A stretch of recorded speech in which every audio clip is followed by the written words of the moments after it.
Hey, good evening, everybody. This is Jim Sinicropi with you inside the FingerLakes1.com studios in historic downtown Seneca Falls, where we are set to bring you a full night of election coverage and results from today's vote.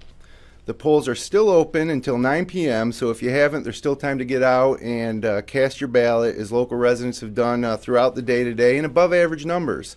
We're going to be with you through 11 o'clock tonight, and our team will be collecting results as soon as they become available, and we'll relay those results to you throughout the evening. We expect the results to start coming in about 9:30, different times for different counties, but we're on top of it. You're going to get the results here first from FingerLakes1.com. For much of tonight's special election webcast, we'll be sending you across town to FingerLakes1.com Studio B, where Phil Snyder and Jim Leonard will be talking about the latest election night news, races, and propositions that are being decided right now as we speak. You can watch tonight's webcast live on your computer, your laptop, your iPad, or your smartphone. If you have an internet-ready television, you can pull it up by going to fingerlakes1.tv on your device or by searching in your YouTube app for fingerlakes1.com and subscribing to our channel on YouTube. We're going to be covering races in 6 Finger Lakes counties tonight: Cayuga, Ontario, Schuyler, Seneca, Wayne, and Yates. And we'll also be keeping an eye on things in Tompkins County to a lesser extent. In total, that's 455 races on the ballot in those 7 counties. Now, there are 78 town or city supervisor level races, including 22 in Cayuga County and 19 in Ontario County. 3 mayoral races will be decided tonight. Of the 455 races, a whopping 306 are uncontested. So we'll be focusing the most tonight on the 149 contested races in the state ballot propositions. And as you can see in the chart below, Cayuga County has the most races at 13, but only 26, or 113, but only 26 contested. Ontario County has 35 contested races, and Seneca County has the highest percentage of contested races, with 20 of 33 races being contested tonight. Now, the worst percentage of contested races by far is Yates County by a landslide. 37 races, only 3 contested. And if you look at any of the sample ballots from Milo, Middlesex, Torrey, Starkey, anywhere in Penn Yan, there's not even a Democratic line on some of these ballots. It's a straight Republican appointments, basically, as opposed to an election. Now, whether that's good or bad, it's up to you, but Yates County, 37 races, only 3 contested. And so, obviously, we'll keep an eye on those 3 races in Yates County. Great voter turnout today, as reported from polling places here in Seneca Falls, Canandaigua, Geneva, Newark, Clyde, and Auburn, all reporting above average turnout. No surprise with such a heavy slate of local election and a fantastic November day. You know, early November day of weather. It was a little chilly, but dry and sun-soaked for much of the day before late clouds moved in, and also still getting used to daylight savings time. It got dark out here early. I got a look actually at the Seneca Falls Community Center from earlier today, about 12:50 p.m., where voters from Seneca Falls residents were filing in. This is about 12:50 p.m. People were coming in about the same rate as they were coming out, and also noticed at the same polling place at the Seneca Falls Community Center at 8:30 a.m. this morning, the parking lot was jammed. At 11 o'clock, it was jammed. At 6 o'clock this evening, there was a little bit of a traffic jam getting out of there. And a lot of it's the good weather, a lot of it's the contested local races, people deciding on supervisor, councilmen, highway superintendents, tax collectors, village and town clerks, some county level races. But definitely tonight's all about local government and local races. So, as a matter of fact, those folks in Seneca Falls, those volunteers, are still there for another 15 minutes. It's 8:45 Eastern time here in the FingerLakes1.com studio. Polls still open for 15 minutes. If you haven't voted, come on, get out there, cast your ballot. It's your right to exercise.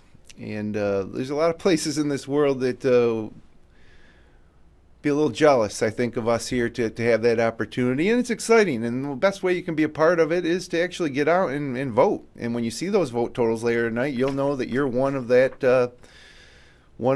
numbers that we announce for whatever community you're in across the Finger Lakes. A lot of races, like I said, contested in the various counties. In Cayuga County, we got legislator races in districts 3, 7, 13, and 11. An Auburn City Council race between McCormick, Cuddy, DeAngelis, Smith, and Graney. Two of those names I just mentioned will be Auburn City Councilors after tonight. Cato Supervisor race. Fleming Clerk Tax Collector race. There's Superintendent race in where is it here? Owasco, John Psaki versus Ed Wagner Jr. There is a lot of town council races in Cayuga County. Town of Senate Supervisor, Thomas Gray versus Penelope Dennis. And a lot of uncontested races in Cayuga County. A lot. Ontario County, you got new Canandaigua Justice to be decided tonight. Canandaigua Town Council, City Council. Supervisor race for wards 2 and 3 in Canandaigua being tonight. Ward 2 and Geneva Town Judge Timothy Buckley, Democrat, versus Lisa A. Toole, the Republican, for Geneva Town Judge. Geneva Supervisor in District 1, Don Vidora against Paul F. D'Amico. Geneva Supervisor District 3, Jason Hagerman versus Gregory Benizia. Now, it might be tough with 455 races tonight. It might be tough with some names. Gregory Benziowicz, the Republican, in District 3 in Geneva. Geneva Town Supervisor Mark Venuti against David Fitzgerald.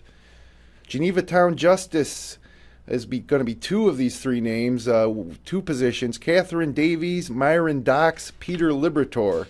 And Geneva Town Council, Melissa Nault, Mark Pomeri, Patrick Riley, George Smith. Two of those four will be Geneva Town Councilmen before the night is over. We also got in Ontario County races for East Bloomfield Supervisor, East Bloomfield Judge, Naples Supervisor, John Crowley versus Brian Schenk, as well as a Naples Council race. Phelps Supervisor, Diana Featherly against Norman Teed.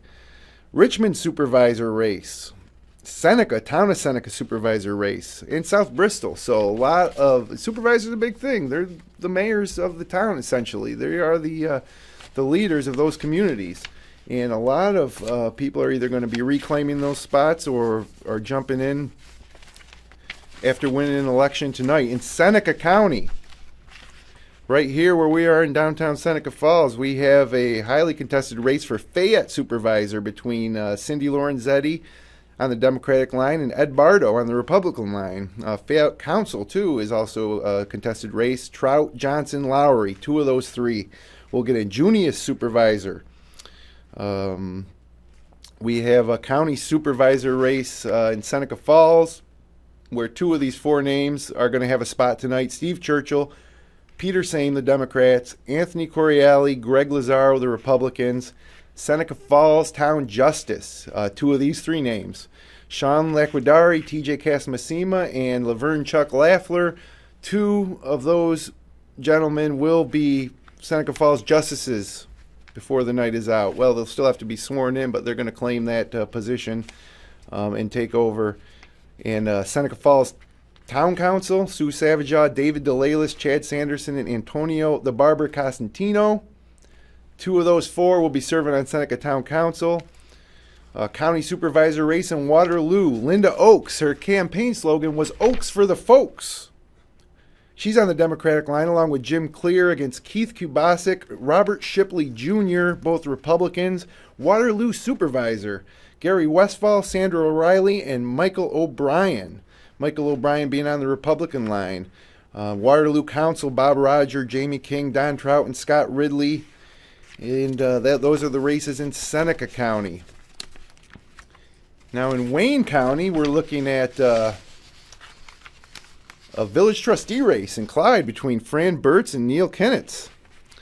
Lionstown Justice race, Lionstown Council. Now Mayor of Lyons is up for grab. John Sinelli versus Terry Van Steen.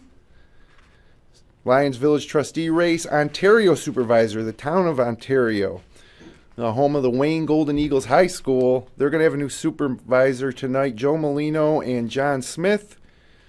The town of Rose will have a supervisor race. The town of Walworth will also have a supervisor race in Wayne County. And then finally, in Yates County, I told you earlier tonight that there's only 3 contested races in Yates County. One of them is a big one. Now, district attorney race in Ontario County with Tantillo and in Seneca County with Barry Porsche, uncontested. Not the case in Yates. Incumbent Jason L. Cook on the Republican line is being challenged by Valerie Gardner from the Integrity Party. No Democratic lines on these Yates County ballots. I'm telling you, it's kind of crazy. But despite the fact that Gardner's running under a third-party ticket, that is expected. She's expected to challenge Cook for district attorney, and we'll find that out over the next few hours. County legislator race in Yates County District 1, you're going to choose 4. Yates County voters choosing 4 of 6 names. Aidan Morrison, Margaret Dunn, Douglas Paddock, and Gary Montgomery all on the Republican line. And then conservative lines are Taylor Fitch II and Robert Mueller. And then also Middlesex Highway Superintendent is up for grabs tonight. And those are your 3 contested races in Yates County. So as you can see, and I didn't mention all the races. I probably mentioned 25% of the races. But right now what I'm going to do is send you over to FingerLakes1.com Studio B, where Phil Snyder and Jim Leonard are going to be standing by to talk about the election, and they're also taking your calls. If you want to get involved tonight, tweet us at FingerLakes1.com. Get in the discussion. The phone number 315-220-0692 to call in studio. So let's kick it over to the other side of town, FingerLakes1.com Studio B, Phil Snyder and Jim Leonard, and I'll be back with you shortly.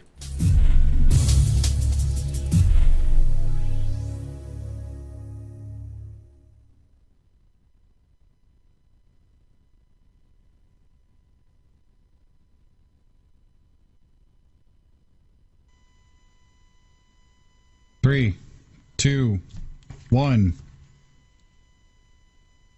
Hey, everybody, what's going on? Hey, here we are at Finger Lakes 1. I'm Phil Snyder, or Flipper, and this is JJ. JJ. We're going to be your talking heads for the evening. So I think Jim said a lot of great things. You know, definitely has all the races laid right out. Got a lot of contested races going on this year.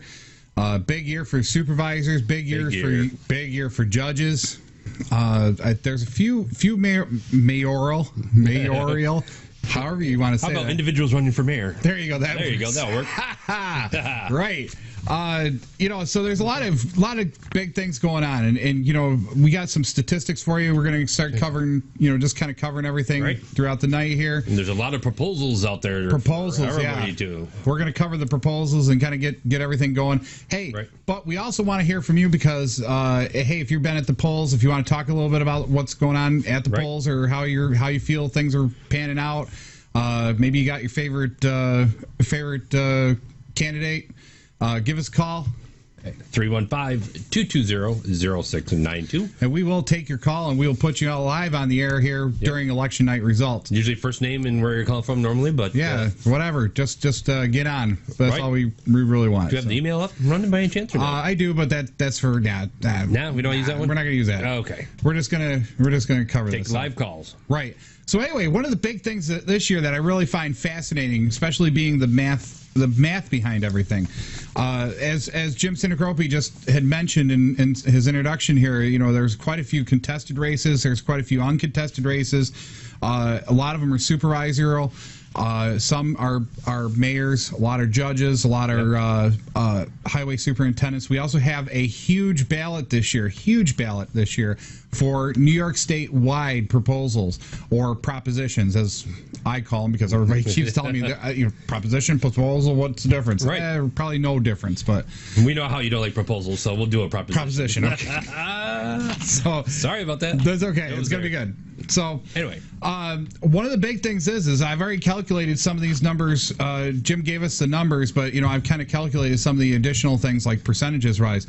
Right now, total races in the 6-county area plus Tompkins, so that's 7-county area, I believe.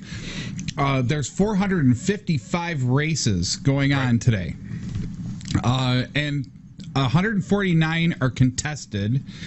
306 are uncontested. Unbelievable amount. I know. That's just, you kind of shake your head. I know a lot of people do have that thought process. If they're uncontested, that means that nobody's, really kind of, running against these people. And it always is a question about, is true democracy is actually happening or not. I guess one of the things I like to think of is if it is uncontested, usually it means one of three things. One, the job really sucks, and nobody wants to take it. The pay really sucks. Well, that's true too. I suppose that's part of one. I suppose. No, two separate things. Number two, they do a phenomenal job at their. They do a phenomenal job, and they just kind of get reelected, and they do a great job. Or three, it really is the fact that there is nobody else out there that really wants to take those positions. So, so just one real quick message. You got 3 minutes left. 3 minutes left until the Board of Elections closes the polls. Right. So 3 Get minutes. Out there, you can still run down there. Right. It takes one vote. Right. Make it a does. change. What we had last year, we had one really close race, and I think right by the end of the night we were both kind of. Oh my God! It was a congressional race, wasn't it? Yeah, it was. I was down here for Ithaca. I think. Yeah, exactly. It was Reed and. Now I'm going to try to. Yeah, whatever. But anyway, Misaki or something like that, wasn't it? Yeah. Right. And that came down to like 1 or 2 votes, and I mean that's a whole thing. And Jim said it perfectly. It was the fact that your vote does count, and you should get out there and vote. Don't think that it's a waste of time. It's a great thing to do. It's not only a right, it is a privilege, and you should feel privileged to go out and cast your vote and elect people. Exactly. So I couldn't believe this when we were talking about voter turnout and some of the different stats that I was trying to find. Right. These uncontested ones are really amazing, I think. Right, I think so too. I mean, where's our youth? Where's our up and coming? Where's our 18 and olders or 21 and olders? Yeah. Well, one of the things that I really think, like Seneca County is one of the higher contested. Actually, it is the highest contested county right now. Out of their 33 races, 20 of the races, which is 66% approximately, basically is contested. So, these seats are up for grabs. It's definitely a hard hitting kind of, hey, who's going to jockey for position on this? We're sitting here talking, and there was the judgeship race, which is 3 people doing the whole best 2 out of 3 kind of race for the judgeship. So you got in the town of Seneca Falls. Yeah, Laquadari and Leffler and Casamessina. Yep. So I mean, it's going to be exciting to see how that race all turns out. And it's just kind of It's exciting, actually. It is exciting. I think it's right. We got 1 minute left to go before the polls close. We have a one comment though.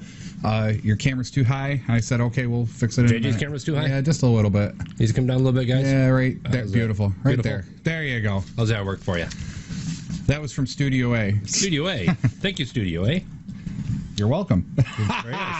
Right? So about 39% of the races in Seneca County are uncontested. So we're going to have like 7 possibilities of new supervisors in Seneca County. Possibility. Right. 7 out of 14. 21%. So right, 7 out of 14. Right. I do believe it's 14. Yeah. So I mean, that's half the board right there. There's half the board up for grabs right now for Seneca County. I don't know about the other counties. I'd have to look it over here. We got the paperwork. Hey, It is now 9 o'clock. Polls are now closed. We're going to be waiting for them to process their polls. And real quick, we can give you a little bit of background on how this whole new electronic voting thing works, just to give you a little more information on how it all works. If you haven't voted before, or if you're just watching and you did vote today, maybe you wonder what happens on behind the scenes after the polls close. So basically what will happen is that the election attendants there at the sites will then pull the secondary cards, which is the the unsecured night results, hand them off to their secure bags, and then they're going to take them back to their Board of Elections. And then once they're back at the Board of Elections, they go into a secure room. Then they're entered into a computer automatically tabulated, and then those election results then are tabulated and then posted to most websites, and that's how we're going to get our election results. How do they transport them? They're actually flash drives. They're actually little flash drive. Yeah, a little flash drive. Thumb drive and not a thumb drive, flash drive, compact flash, because they're a little bit more secure. You can't just plug them into any old computer, so that's one thing. There's a secure one inside the machine that's under lock and key. That way that there can't be any voter fraud per se. But the one for the unofficial manipulating the votes, right. So the unofficial results come off the unsecured card. They open up the machine. There's a tag that they can open up the machine, grab the one unsecured card. The secure card stays in the machine until it gets back to the Board of Elections for final inspection and final count. So tonight we're going to get the unofficial results, and it's just so exciting because it's all electronic now. New York State's been now I think 2 years doing it, or 3 years doing this electronic results. I think they finally got it down. I know there's been a lot of complaints because it's still a paper ballot, but really it's come a long way. I think we had a discussion on that once before. Yeah, I'm thinking, come on, just give me the iPad. Let me vote from home. Vote from home, right? Well, could you imagine if the voter turnout really went up if you got that? Right? That would be nice. So, where do you want to go with this? You want to go to proposals? You want to just read down some more statistics? What do you want to do? The Studio A, were they going to do a commercial break, or when was that again? Do you remember? I think it was right after 9. So right after 9, but they haven't signaled me yet. So we're good. I think so. All right. So let's do some few of the proposals, or do you want to do some of the? Well, races? We can do. I think Jimmy at Studio A covered a lot of who's running for. Right, and we can cover the proposals. I know we're a little behind, so we can probably whip right through these. You want to start? Sure. Proposal 1, an amendment authorizing casino gaming. Yay. Privatized casino gaming. Right. The proposed amendment to Section 9 of the Article 1 of the Constitution would allow legislation to authorize up to 7 casinos in New York State for legalized purposes of promoting job growth, increasing school aid, permitting local governments to lower property taxes through revenues generated. Shall the amendment be approved? Right. I say yes. Well, hey, I hope you voted you casted your vote earlier. I cast my vote. This is such an interesting proposal because not only does it I got one of my sites already picked. Well, I think we discussed this over the weekend. Right? Yeah. Next to my water park out there. The water park out on 318, right? 414. There you go. But here's the thing. It's such an exciting proposal to see where New York State as a whole is going to fall. Are we going to allow up to 7 new privately owned casinos that are regulated by the state, Las Vegas style, right? To go in certain areas to try to increase 1, jobs, and 2, economical growth. How many counties out there are going to probably be jockeying for position if this goes through? I would hope Seneca County would come on board, or one of the other smaller counties that really need a boost.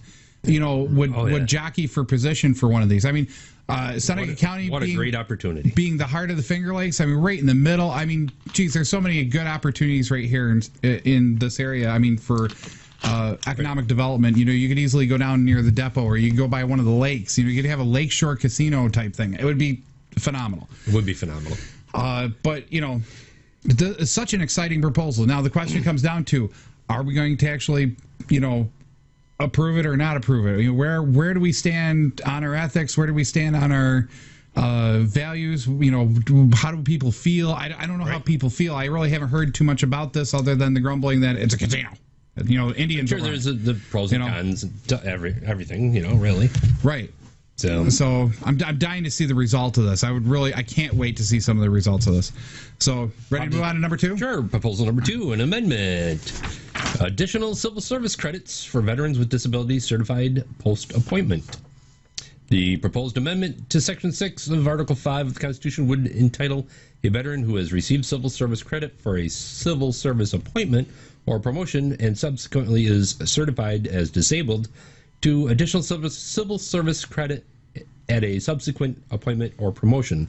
Shall this proposal be amended or to be approved or not approved? So basically what we're talking about is civil service credit for veterans with disabilities that are certified post-appointment. So once they've been on post, they come home, they have civil service credits on their way home. Should we give them additional service credit for being disabled? And then, I think this could be a huge topic. It could be. I don't know where that. I'm not sure if everybody understands it. I mean, I have a hard time wrapping my head around. I know my thoughts are on it, but right. I can't wait to see. May not be your thoughts on it. May not be everybody else's thought on it. Well, that's okay. Give us a call 315-220-0692 and let us know what your opinion on this proposal is. So this could be very well a hot topic, especially for. I really think the Albany area and coming back this way. The Fort Drum people, the veterans in the area. I mean, we have a lot of bedroom communities with veterans, disabled veterans. A lot of our smaller communities have a high percentage of those people usually. I mean, it's my understanding that according to civil service, they get credit for being a veteran one. Mm-hmm. Do you want that person to get additional credits? Because they're disabled. Because they're disabled in order to enhance their score in order to be able to possibly get that job down the road. I mean, that's how I look at it as. Right. Well, it also counts towards their retirement as well, or their disability, or promotions and everything. So there's a lot to it. There's a lot of interweaving. Elements. They get credit already. Do you want them to get more credit? Yeah. I guess is what it comes down to. Yep. I don't know. All right. Well, hey. We just got an update statistically. Statistics already? Yep. 51 viewers live. Hey, welcome to FingerLakes1.com, FingerLakes1.tv. Your live election coverage 2013. I'm Flipper. And I'm JJ. And Jim Sinicropi's in the other studio. We'll be kicking it over him in just a few minutes. We're going to run down through the rest of these proposals. Yeah, proposal number 3, an amendment to exclusion of indebtedness contracted for sewage facilities. The proposed amendment to Article 8, Section 5 of the Constitution would extend 10 years until January 1st, 2024, the authority of counties, cities, towns, villages to exclude from their constitutional debt limits indebtedness contracted for the construction or reconstruction of sewage facilities. Right. Shall the proposed amendment be approved? Well, now this is another good one where it's confusing the way it's written, but it's really kind of a simple thought process. I'm thinking these would be little tongue twisters here. They are. Do you want me to start reading them? I'll read them. I don't care. Okay. I'll really goof them up too. Really, this is another exciting proposal across New York State because right now you have all the debt for every municipality is waived for sewage and water treatment. Correct. And that is up this year. And that's what this proposal is to continue to exempt that from their constitutional debt, which means what they're allowed to go into debt for. So, and the reason why this can be such a controversial, as well as it could be a beneficial thing, it could be a negative thing, it depends on how you view it. Right. Basically, the water districts and the sewer districts, the water treatment plants and stuff like that, run like a business. Basically, we pay water fees and sewage fees to have the water pumped in, we use it, the dirty water pumped out, cleaned, and then pumped back into the system. Right. So it's kind of its own little governmental authority, we'll say. Right. Kind of like a business. I'm game for it, as long as they're promoting, building out. Yeah, as long as it's helping communities. As long as it's helping to pay for the business and as long as it helps to pay for better treatment plants and it keeps that whole thing running smooth, I'm good with it. If it's just to say, hey, we don't want to take care of our debt, that's another story. So okay, number 4. Proposal number 4, an amendment settling disputed title in the forest preserve. The proposed amendment to Section 1, Article 14 of the Constitution would authorize the legislature to settle long-standing disputes between the state and private entities over ownership of certain parcels of land in the town of Long Lake, Hamilton County. In exchange for giving up the claim to the disputed parcels, the state would get land to be incorporated into the forest preserve that would benefit the forest preserve more than the disputed parcels would. Should this proposed amendment be approved? Sounds like a no-brainer, but we're not from that area. Right. So it's kind of hard to tell what really the dispute is. It'd be nice if we get somebody from Hamilton County to call in. Wouldn't that be nice? Yes. Call in and talk a little bit. I mean, anywhere we're going to gain something. Well, I suppose it sounds like a really kind of a 50-50 swap. Okay, we got some disputed land here, are we getting 50 acres for 50 acres, or are we getting 10 for 50? Right, exactly. If it's actually 50-50 or, 100-100, whatever, where it's an even swap and it's not costing the taxpayers, I think everybody would be all for it. I mean, if it's not going to be and it's more of just a benefit, I think that everybody would still be for it. It's just a matter of it's tough to tell. I looked this up and I was trying to see the map, and really the disputed parcels are dotted over the map where I saw this, and it was kind of interesting. Very interesting proposal to really see how that's going to play out. Are they trying to bring it all together in one? Pretty much. Is that what it was? Yeah. It's kind of like how the Finger Lakes Forest down here in Lodi works in town of Covert. Outdoor grazing area there? Right, yeah. Right. I mean, if you actually go up into the forest area, there's dots of parcels that are owned by people. Right. So basically, this is kind of like the same thought process. There's some dispute over who owns those parcels. Are we going to bring them back into the fold and then buy them new parcels, or what are we doing, Who knows? Number 5. Number 5 is in relation to the land exchange in the State Forest Preserve with Nyco. Is it Nyco Minerals Incorporated? Yep, Nyco. The proposed amendment, Section 1, Article 14 of the Constitution, would authorize legislature to convey forest preserve land located in the town of Lewis, Essex County to Nyco Minerals, a private company that plans to expand an existing mine that adjoins the forest preserve land. The exchange, Nyco Minerals, would give the state at least the same amount of land, at least the same value, with the minimum assessed value of $1 million to be added to the forest preserve. When Nyco Minerals finishes mining, it would restore the condition the land returned to the preserve. We got a phone call. All right. Hey, first name, where are you calling from? Romulus. Romulus, all right. Yeah, how you doing? We're doing really good. How are you doing? I'm okay. I wanted to make a comment about proposal number 1. Proposal number 1 about the casino gaming. Yeah. Okay, go ahead. I think we should have. I think they should. I hope they vote yes on it, because look at all the other states that make the money off of New York. People from New York, and if we have it in this state, because they already have casinos like Finger Lakes and Turning Stone and everything, and I think they should have one in Seneca County, because it would help the taxpayers. It would get more jobs for the people in Seneca County, and it would just help the economy in New York State, with the taxes and everything. So I agree on proposal number 1. So you're actually agreeing on proposal number 1, and you're agreeing that Seneca County should go out to bid to attempt to get one of these casinos in our region, then? Yep. I think I would agree. I would agree with him, yeah. I think it would be a great benefit to Seneca County. Oh, yeah. In the state in general. I'm having a hard time playing devil's advocate on this one. I got to agree. I think anything, we are a big tourist area. The wineries are doing wonderfully. I really think that this is just another piece of that tourism piece. We're going to be able to bring a lot more people in. Centrally located, a lot of good spots right up the thruway between 2 exits. Anything else you want? Yeah. And the proposal about the vets, I think they deserve extra credit, because they go to war for our country, for our freedom, and I don't think it's fair that, they what's that word I'm looking for? That, other people that come in this country got more rights than them. I think they deserve the extra credit, All right.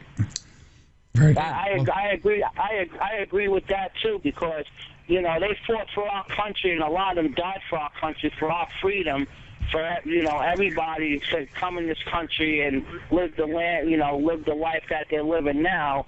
And I think they should get the extra credit. Okay, that's great. I'm just taking another chat message here. I'm sorry. I didn't mean to cut you off there. But, all right. So is there anything else you want to talk about? Or are you good? Or? No, I'm good. All right. Well, thank you for calling in. Hopefully we get some more callers like you. This would be great. Thank you for your comments. You have a good night. You too. Thank you for watching.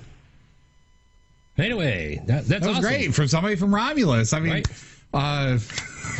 Who was it the other day that asked me, Romulus has internet? I said, yeah, they got internet. Yeah, they got a lot of internet down there. Actually, if you want to give us a call, we'll throw that number back out there. It's 315-220-0692. Yeah, get your phone call in. We're willing to take it. We're going to start getting results here about 9:30. Usually that's about when we start seeing election results start popping up. We got, I think, one more proposal to go through. Anybody out there running for election who wants to give us a call? Yeah, any of the candidates, please come on, call in. We love to talk to you. I was going to say me and JJ were going to sit down and probably do picks tonight, but we didn't really have enough time to do picks. Right? Who do you think here? Who do you think there? Whatever. But give us a call, definitely 315-220-0692. JJ, number 6, man. Number 6 is increasing the age until which certain state judges can serve. The proposed amendment to the Constitution amending Section 2 and 25 of Article 6 would increase the maximum age until which certain state judges may serve as follows. A justice of the Supreme Court would be eligible for 5 additional 2-year terms after the present retirement age of 70, instead of the 3 such terms currently authorized. And B, a judge of a court of appeals who reaches the age of 70 while in office be permitted to remain in service on the court for up to 10 years beyond the present retirement age of 70 in order to complete the term to which the judge was appointed. Shall the proposed amendment be approved? I'm torn on this one. I am torn on this one as well. Okay, because I'm really thinking, I guess I'm kind of thinking generational gaps. I'm thinking age. Why would we want to 30 years on the bench? Well, even that's a long time. Hey, if they serve good, fine. I'm more thinking like, okay, you hit 70, you should be enjoying your retirement. You should be enjoying life and finishing out your life. And I'm not saying that I want to see him go, because I want to shove him out the door. Then you got a lot of but a lot of health issues coming up with older age. Right. I mean, the other thing I was thinking about too with this one was, at 70 years old, you retire from being a judge. That sounds wonderful. I mean, I know some older judges, and I think that they're sharp as a tack now. Oh, yeah, for sure. But they're like 60s. They're getting to that 70-year mark. I think once you hit that 70-year mark, I would be a little concerned on whether they're going to rule properly or if they can retain all the laws enough to be able to make good judge calls, judgmental calls, whatever. So I think that's really the big issue here, and this one's a little scary on my part, because you put it out to 80. how many 80-year-old people do you know that don't turn right on red on accident in front of somebody? Right. I'm not trying to say that's really an indication of how well somebody can make a judgment call or judge based on law. But still, I think if I was in that position, I think 70 is more than plenty. Exactly. Mental health issues, possibly with Alzheimer's. And why are we getting some younger people? I would love to see. I would love to see either a 30-year-old, a 30-year-old getting in there or something. I know they don't have necessarily the experience, but you put them on the bench and they get the experience, and that might be a totally new ball game. Our future youth. A lot of counties have up and coming political youth parties. Yeah, get involved in the politics of the county. So anyway, quick few things here, real quick. There's a lot of other proposals. I got one. We got some Ontario County results. I don't know how much, but there are some. So we'll probably kick it over to Studio A here in just a minute. I just wanted to finish the proposals here real quick. I know, where is this? This is... We got the Schuyler County Proposition number 1, submitting local law of 2013 ballot electors of the County of Schuyler to be voted upon during elections of the County of Schuyler be held on the 5th day of November 2013 shall be approved and adopted the Schuyler County, New York State local law entitled A Local Law Abolishing the Elected Office of County Treasurer and... missing page 2. And missing page 2. And we're missing page 2. That's okay, pick it up. But, there's one here about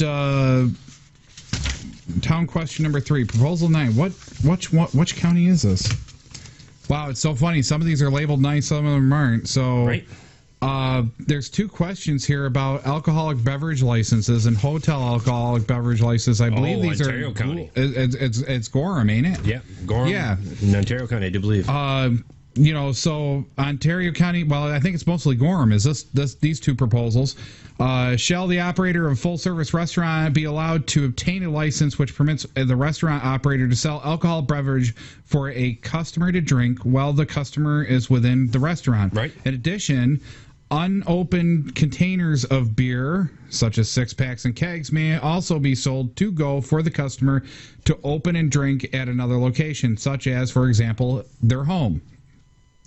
Same proposal. The next proposal is along the same lines about a hotel. So it almost sounds like somebody's proposing a hotel restaurant development in Gorham, right? And they're wondering if the public's okay with it or not. Yeah, if I'm not mistaken, Gorham's a dry town, actually. So is it in Ontario County? Correct. I didn't know that they were a dry town. Yep, they're a dry town. So all right, so we're gonna kick it back over to Studio A here. Now that we've gone through most of the proposals, back to you, Jim. Thanks, guys. Great that we got a phone call from Romulus. Remember, you can call in anytime tonight, 315-220-0692, or you can connect with us on Twitter at FingerLakes1 is our Twitter handle. And hashtag at FL1Vote. So anyways, the first results are in. We have about 6% of the districts reporting in Ontario County. Actually, it's up to 11% now. 10 of 92 districts reporting in Ontario County. And the most interesting result so far to me is Proposal 1. Right now in the districts reporting in Ontario County, which I believe are Victor and Manchester, it's 1,021 votes no on Proposition 1 for casino gaming in New York, and 876 yes. So it's tight, and obviously that's just a tiny sliver of one of the many counties in New York State. But so far, what's happening in Ontario County is voters are saying no to Proposition 1. Other propositions, Proposition 2, the veterans credit is overwhelmingly being approved in the 11% of Ontario County so far, 1,421 to 625. Proposal 3 is pretty tight. Proposal 4, the Forest Preserve proposal for New York State, 1,261 votes yes, 483 votes no. And then the judge age restriction of 70, raising that, it's 1,150 votes no, 601 votes yes. And of course, these are statewide propositions, but it's interesting to me the casino one seems to be leaning that way so far in Ontario County. Now, if I can just get to some of the districts reporting, 33% of the vote is in 33% of the machines in Geneva. And right now, the Geneva Town Supervisor race is showing Mark Venuti defeating David M. Fitzgerald, 229 votes to 174, still very close. Geneva Town Clerk Lori Nagel against Bruce Baker is a tight race as well, with Nagel having 241 votes to Baker's 161. And Geneva Town Justice, 3-way race for 2 slots, and Peter J. Libertor is the front runner there with 266. Catherine Davies 233, and Myron Docks 155. Geneva Town Council, Melissa Nault 215 votes, Mark Palmieri 212 votes, Patrick Riley 188, and George Smith 168. And again, that's for 2 seats. Unopposed Superintendent of Highways David Achilles, 291 votes. The Geneva Town Collector Helen Garlick, 304 votes, also running unopposed. Looking now in Manchester, 3 unopposed races. Votes are in so far for Jeff Gallahan, Edwin Williams for Town Justice, Gallahan for Supervisor Manchester, both running unopposed. David Phillips and Charles Dinosky Jr. Both have 464 votes at the moment for council, unopposed. Looking in Phelps, the supervisor race in Phelps, this is 50% of the machines reporting in Phelps right now has Norman Teed over Diana Featherly 311 to 188, and that's 50% of the machines in Phelps for that town supervisor race. Also in Phelps, there's a 2 slots open on the town council. 3 folks are running, and right now it's looking with 50% of the vote in Phelps like it's Dennis F. King with 342 votes, Carlton Beechler with 321, and Andrew Fellons with 206. See what other results we have here in Ontario County. South Bristol, 50% of the machines reporting in 2 districts. Supervisor race. Barbara Welch is currently defeating Deborah Merklinger 150 to 68. And council member in South Bristol, 2 slots unopposed, Scott Woschlegel and Alfred Carville will both serve on the South Bristol Council once again. And in Victor, 17% of the machines reporting. John Jack Marin is running unopposed as supervisor. And actually all these races in Victor are unopposed. And they have a proposal in Victor on supervisor term, and right now with just 17% of the machines reporting in Victor, that proposal is 212 yes and 121 no. And so the results are starting to come in, those results from Ontario County. I know our team downstairs is monitoring all the Board of Election sites, and I know over at Studio B that Phil and JJ are also on top of it. So right now we're going to kick it back over to these guys, and I'm hoping that you guys pick up the phone, give a call in if you want to talk about the elections tonight as we wait for more results to come in. 315-220-0692. Polls have been closed for about 26 minutes, and right now we'll go back over to Studio B. Studio B here. In Seneca Falls. Boy, if you really listen to all those results, right now we're sitting at probably about 1/10, 1/20th of the results coming in so far. Sounds like there's a lot of close races coming in, just coming into the gates here. We're finally getting some results. We got Ontario, I think, is reporting. We're trying to find some more results. We're having a little bit of a technical difficulty over here in Studio B trying to grab results. So we'll probably be kicking it back to Studio A throughout the night here, just to kind of kick them back and forth and get some results. Now, I did find in the New York State Board of Elections, actually, they're looking over some of the propositions that they have on here. Proposal 1, Whatever, yep. Authorizing casino gaming. Yes is currently it's yes, 67.2% of the voters. No. So far. Yeah, we're still the no votes are 32.8% so far. Now remember, this is all unofficial. You got to keep that in mind. Right. It's all unofficial until the Board of Elections actually certify the count. But this is kind of neat. It's exciting to see how everything plays out. Proposal number 2 for the civil service credits for veterans with disabilities. Overwhelmingly, yes, 83.9% to 16.1%.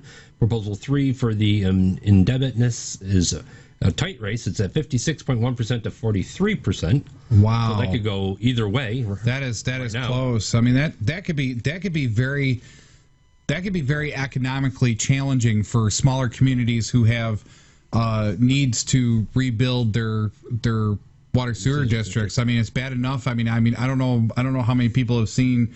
I can give an example here in Seneca County. We've seen a major increase to our sewer rate because we had to have a change in how the sewer water treatment plant was. Right.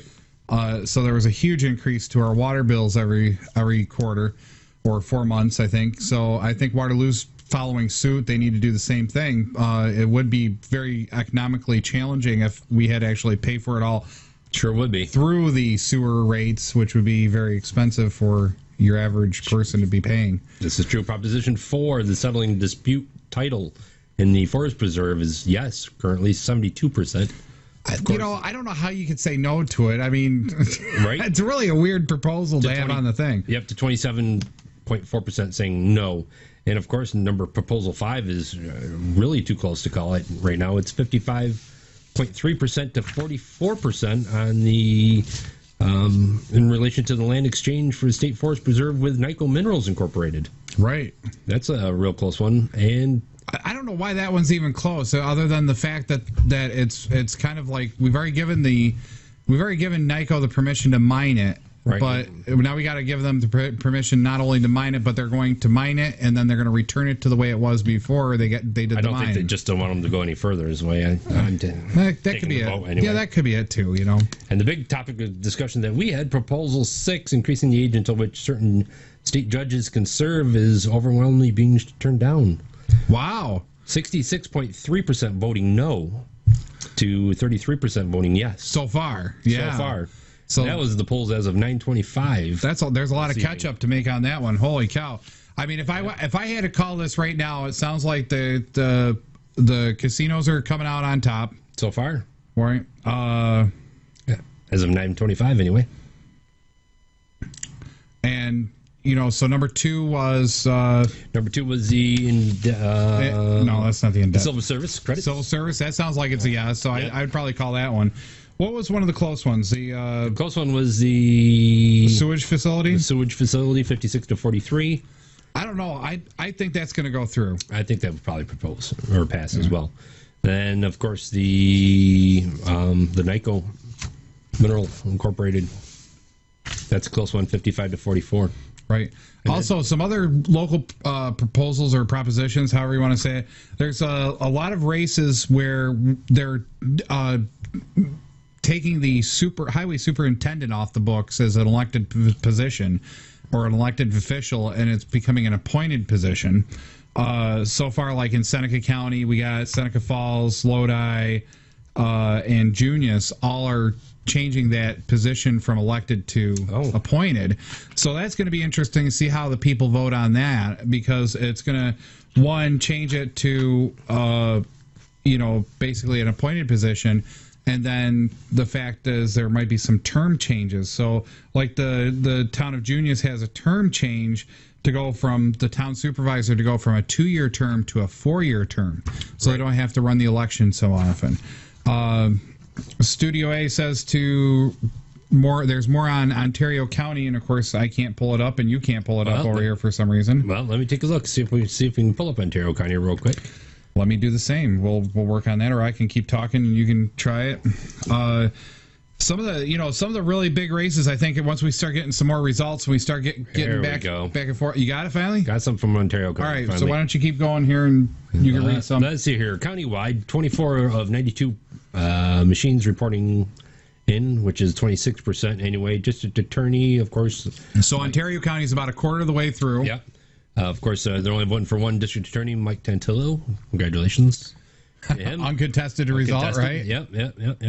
The proposal number 1 on the gaming casino is no, 2468 to 1979 in favor. Proposal number 2 for the veterans credits, yes, 3432 to no, 1088. The indebtedness, yes, 2398 to no, 1694. Nice. The Forest Preserve, 3,060 in favor, 1,063 against. The Nyco Minerals, 2,383 in favor, 1,728 against.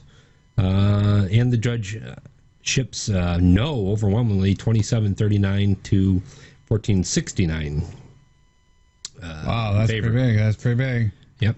What else we got here? We've got the general elections for city supervisor, 2 of 4, 50% of the machines reporting.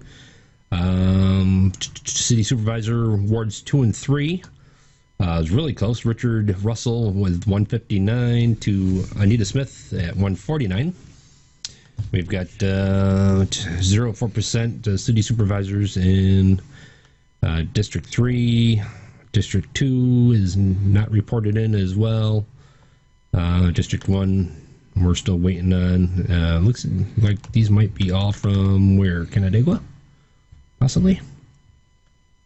Anyway, City of Canandaigua, 2 of 8, 25% of the machines are in. We got a vote for 4. Looks like we got David Wickham, William Taylor, James Turlridger, and Maria. I don't even want to pronounce. Hey, we got some Schuyler County results so far. Awesome. Or Schuyler County results. Awesome. Those were the top 4 getters at council member at large. Trying to find some other ones that have reported in here. Got a lot of zeros still here presenting themselves. If you want to get some of the Schuyler County stuff, right? I can give some. I can give some Schuyler County stuff. Let's see. Let me make sure I got it here right. All right. So Schuyler County reporting so far 2 of 19 districts, which is about 10% of the races are in. So far, we have 397 ballots, basically, out of those 2 districts. I got to figure out how they got this laid out. Give me 1 second here. So, Justice for Supreme Court for Schuyler County, the 2 race here, or 2-person race. It looks like it's pretty much uncontested. So, we have Eugene D. Foggin. Wow, I'm going to have a hard time with these things, I think. And then Judith O'Shea, both are coming in at that. So let's see here. What else we got? District Attorney for Schuyler County so far is uncontested. Actually, Sheriff for Schuyler County is uncontested. County Clerk is uncontested. Let's see. Let me find a race that's actually contested so we can actually have some excitement here. Legislator for District 1, we have a race between 3 people here in Schuyler County. We got Michael Burns, and none of the votes are in for that race yet. Let's see, any other? That was exciting. Yeah. Well, these websites are neat. I really love how they do the websites, but it's kind of interesting to see where it is. Town Supervisor for Town of Dix.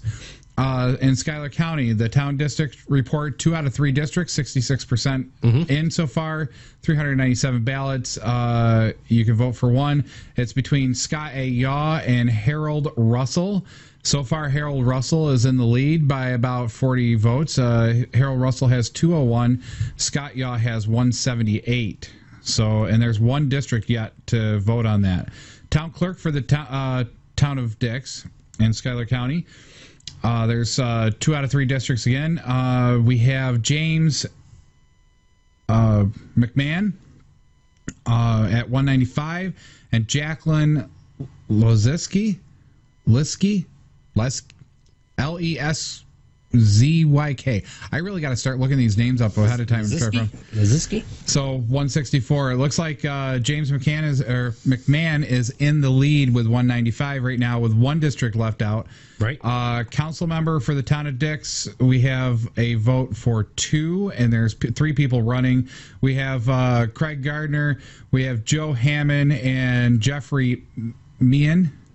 Currently, there is the 2 top running is Jeffrey Meehan at 252, Joe Hammond at 225, and then Craig Gardner is bringing up the rear at 171.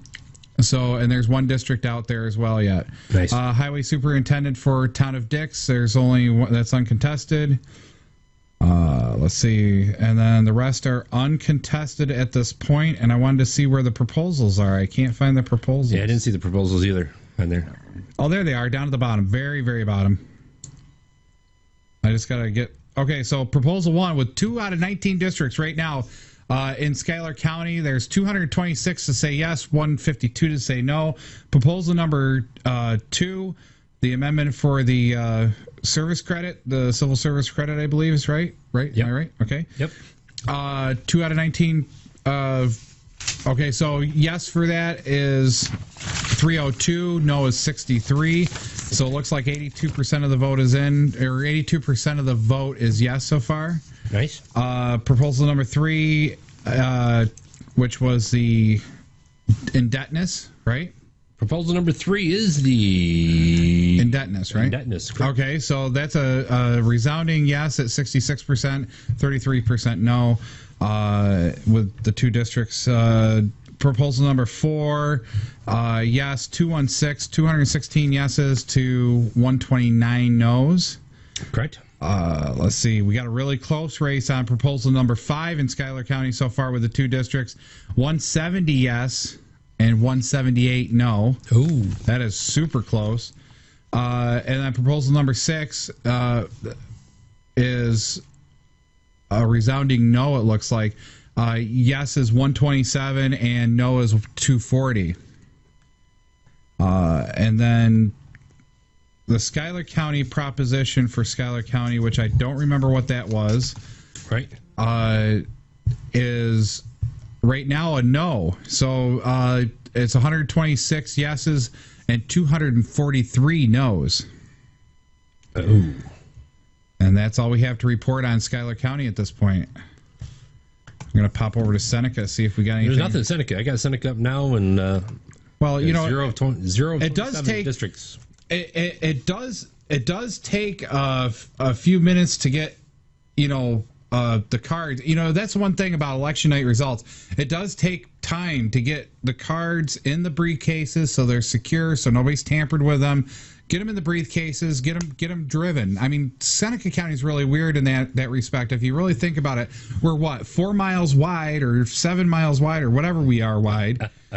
We're not very fat. We're very thin. Okay, don't we look good? Yeah. And then as you go north and south here, you have a lot of, I think, well, I forget how many miles south it is. 17, 20, 21, 33. Hike.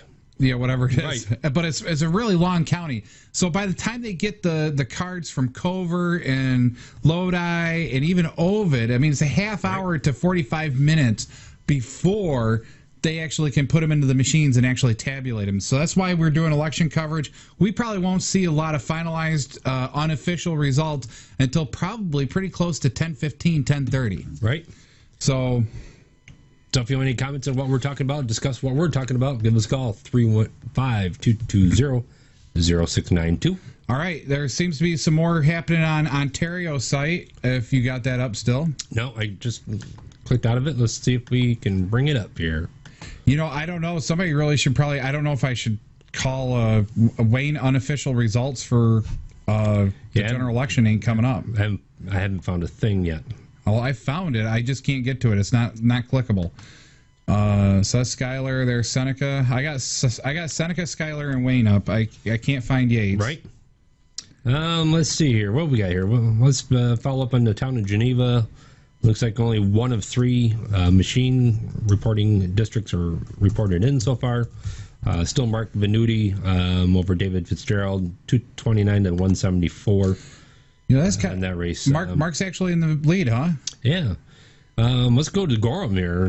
Gorham, you got the supervisors uncontested. You got the town clerk, who's uncontested. You got the council member for Gorham. You have to vote for 2. You got 2 are uncontested, so both William and Richard are in. You got the superintendent of the highways in Gorham, uncontested. Looks like a lot of them are uncontested. Proposal. Well, remember, we talked about the percentages. I mean, if we really look at the crazy, percentages, it is crazy. But I mean, you know, that happens in these election years with a lot of local people. Like I said, it's not a big presidential election. Not a lot of people around. Well, yeah, but I mean, you know, still, I mean, a lot of people probably get into these positions and they do a good job, and people just don't want to change them. I mean, you know, I can think of one person right now, Nick Ciotti. You know, he's the treasurer for Seneca County. Great guy. He does a good job. You know, and I think he's been treasurer. I don't, as long as I've known, he's been treasurer.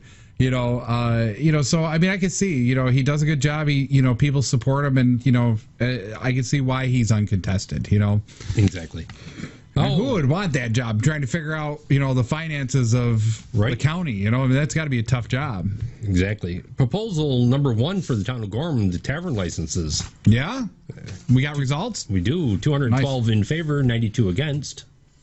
We got. Whoa! What was that? In the town of Gorham. Yeah, but how many for and how many against? 212 in favor, 92 against.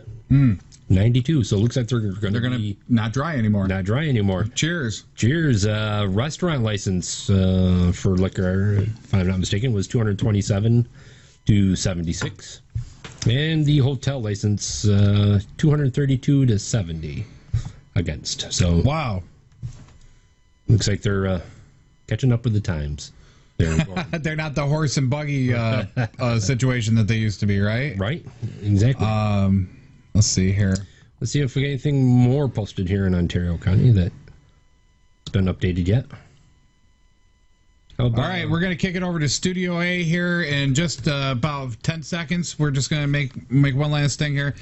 Again, I just want to say to everybody, make sure that you keep watching. We're going to be on for a little while tonight. We're going to kick it over to Studio A right now and basically let them take over for a little bit. We're going to take a little break.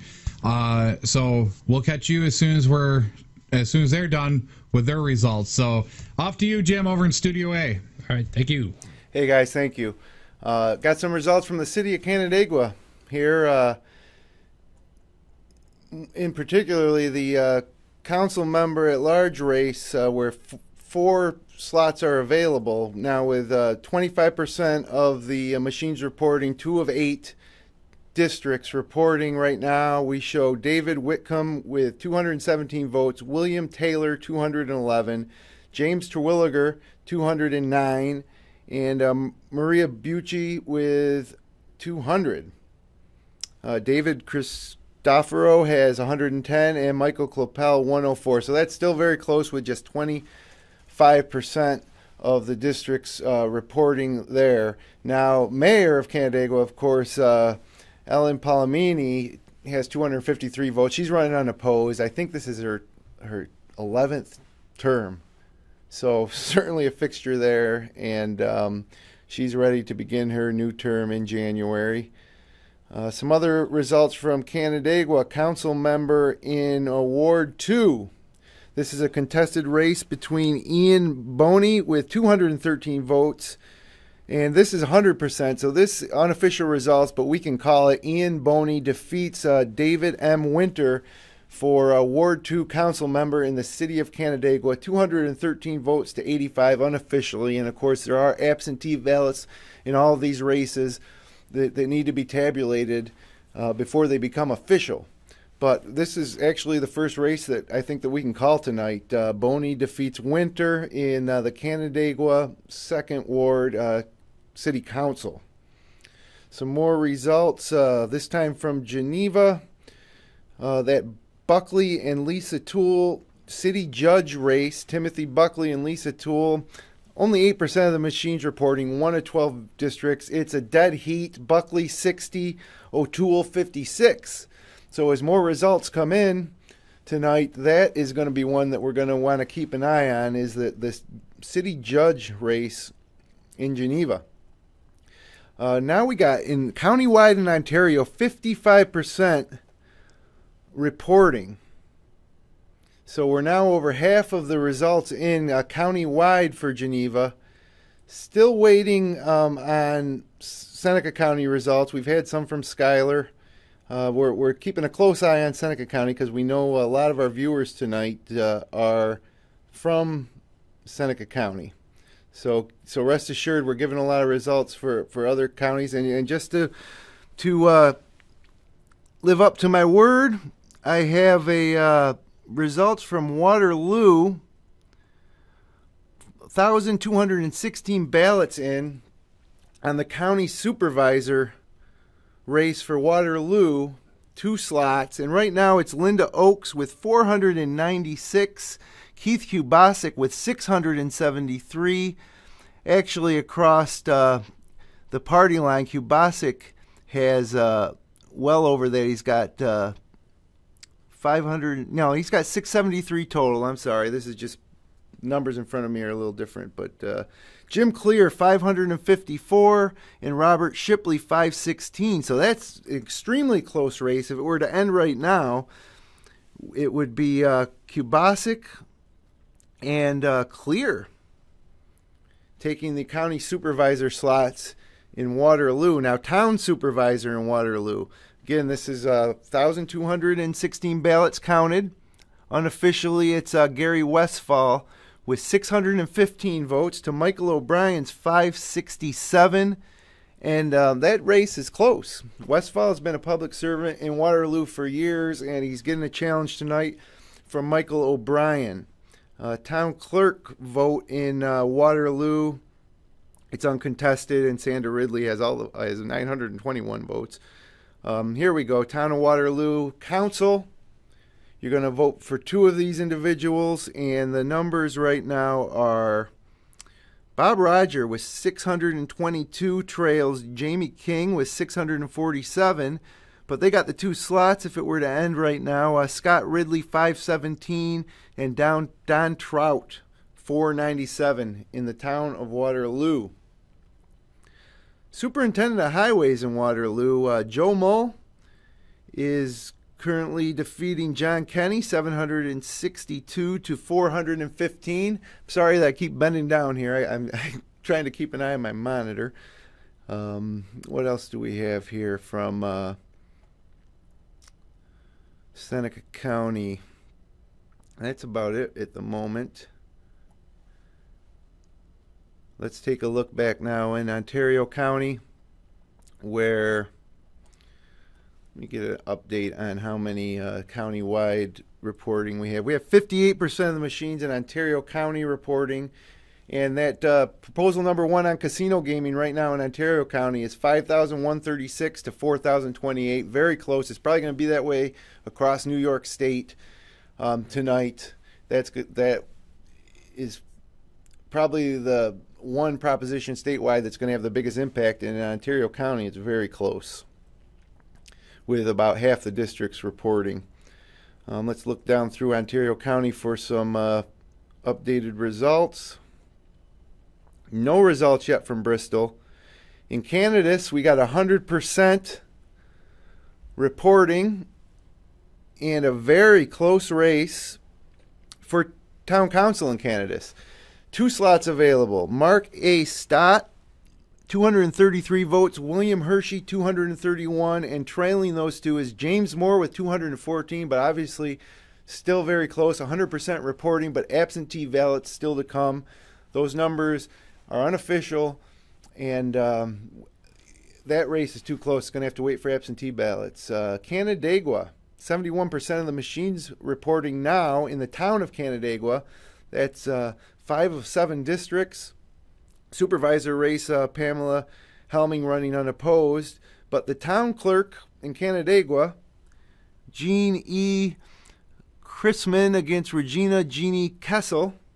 Very close race. 698 for Chrisman to 621 for Kessel. And that's with 71% reporting. Town justice in the town of Canandaigua. David Prull, we're ready to declare him the winner over Stanley Sutton, 1,001 to 394 with 71% reporting. It looks like Prull has defeated Sutton as the town justice in the town of Canandaigua. Moving on down, council member in the town of Canandaigua, 71% reporting shows Keith Cutry with 1,261 votes. Terrence Fennelly with 763, and it looks like David A. Wink will be the loser in that race at 555. It looks like it's Cutry and Fennelly for Canandaigua Town Council. 2 slots available there. No results yet from East Bloomfield. In Farmington, we got 9 of 10 machines reporting. Unfortunately, all the races in Farmington are unopposed. Geneva Town still showing only 33% of the machines reporting. And again, supervisor race there, it shows Venuti defeating Fitzgerald 229 to 174 in the supervisor race. Very, very close there. And if you didn't check it earlier when we gave the town justice report in Geneva, it's 266 for Peter Liberator, Catherine Davies 233, and Myron Docks 155. And there's 2 slots available for that. So no new results in Geneva yet, although we're trying to keep an eye on all the results across all the counties. Naples now has 100% reporting. And this town supervisor race in Naples between John Cowley and Brian Shank shows Cowley defeating Shank 376 to 287 in the town supervisor race down in Naples. Great pies in Naples. And good soccer, too. Also in Naples, town council.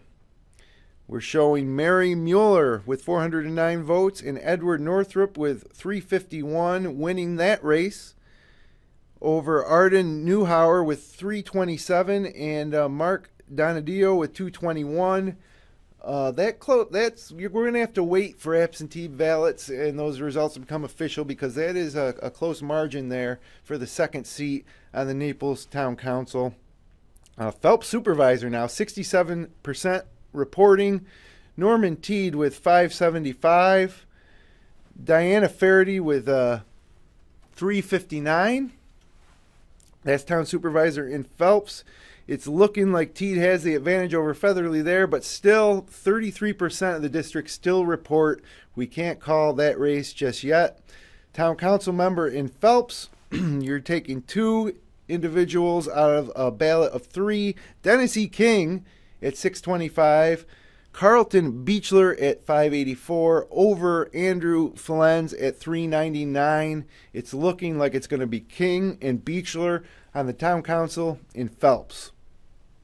Richmond still waiting on reports from the town of Richmond as well as the town of Seneca. In South Bristol, we're ready to declare Barbara Welch the winner in the town supervisor race, 344 to 177 over Deborah Merklinger. Welch defeats Merklinger in the South Bristol supervisor race. And then we're looking in Victor now. 92% of the machines reporting in Victor. All uncontested races in Victor. John Jack Marin, your town supervisor, reelected. Town clerk, reelected. 2 council members. And the superintendent of highways, Mark Years, all reelected in uncontested races. Now, the proposal on the supervisor term in Victor looks like it's going to pass easily, 1,038 to 659, with 8% still to come. West Bloomfield showing now 100% in Ontario County reporting. 2 total districts, both have reported. We have 1 contested race. It's for council member in West Bloomfield, and we're showing that Susan Linder and William Travis will win that race over Laura Dustin. The count is Linder 440, Travis 309, Dustin 224. So those are the latest results from Ontario County. Results are really starting to pour in. Getting ready to kick it back over to Studio B if those guys are ready for me. Jeremy Hunt working the board tonight. Jeremy, how are they looking at Studio B? Are they ready? They got some results for us?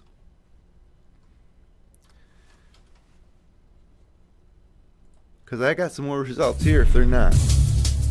There we go.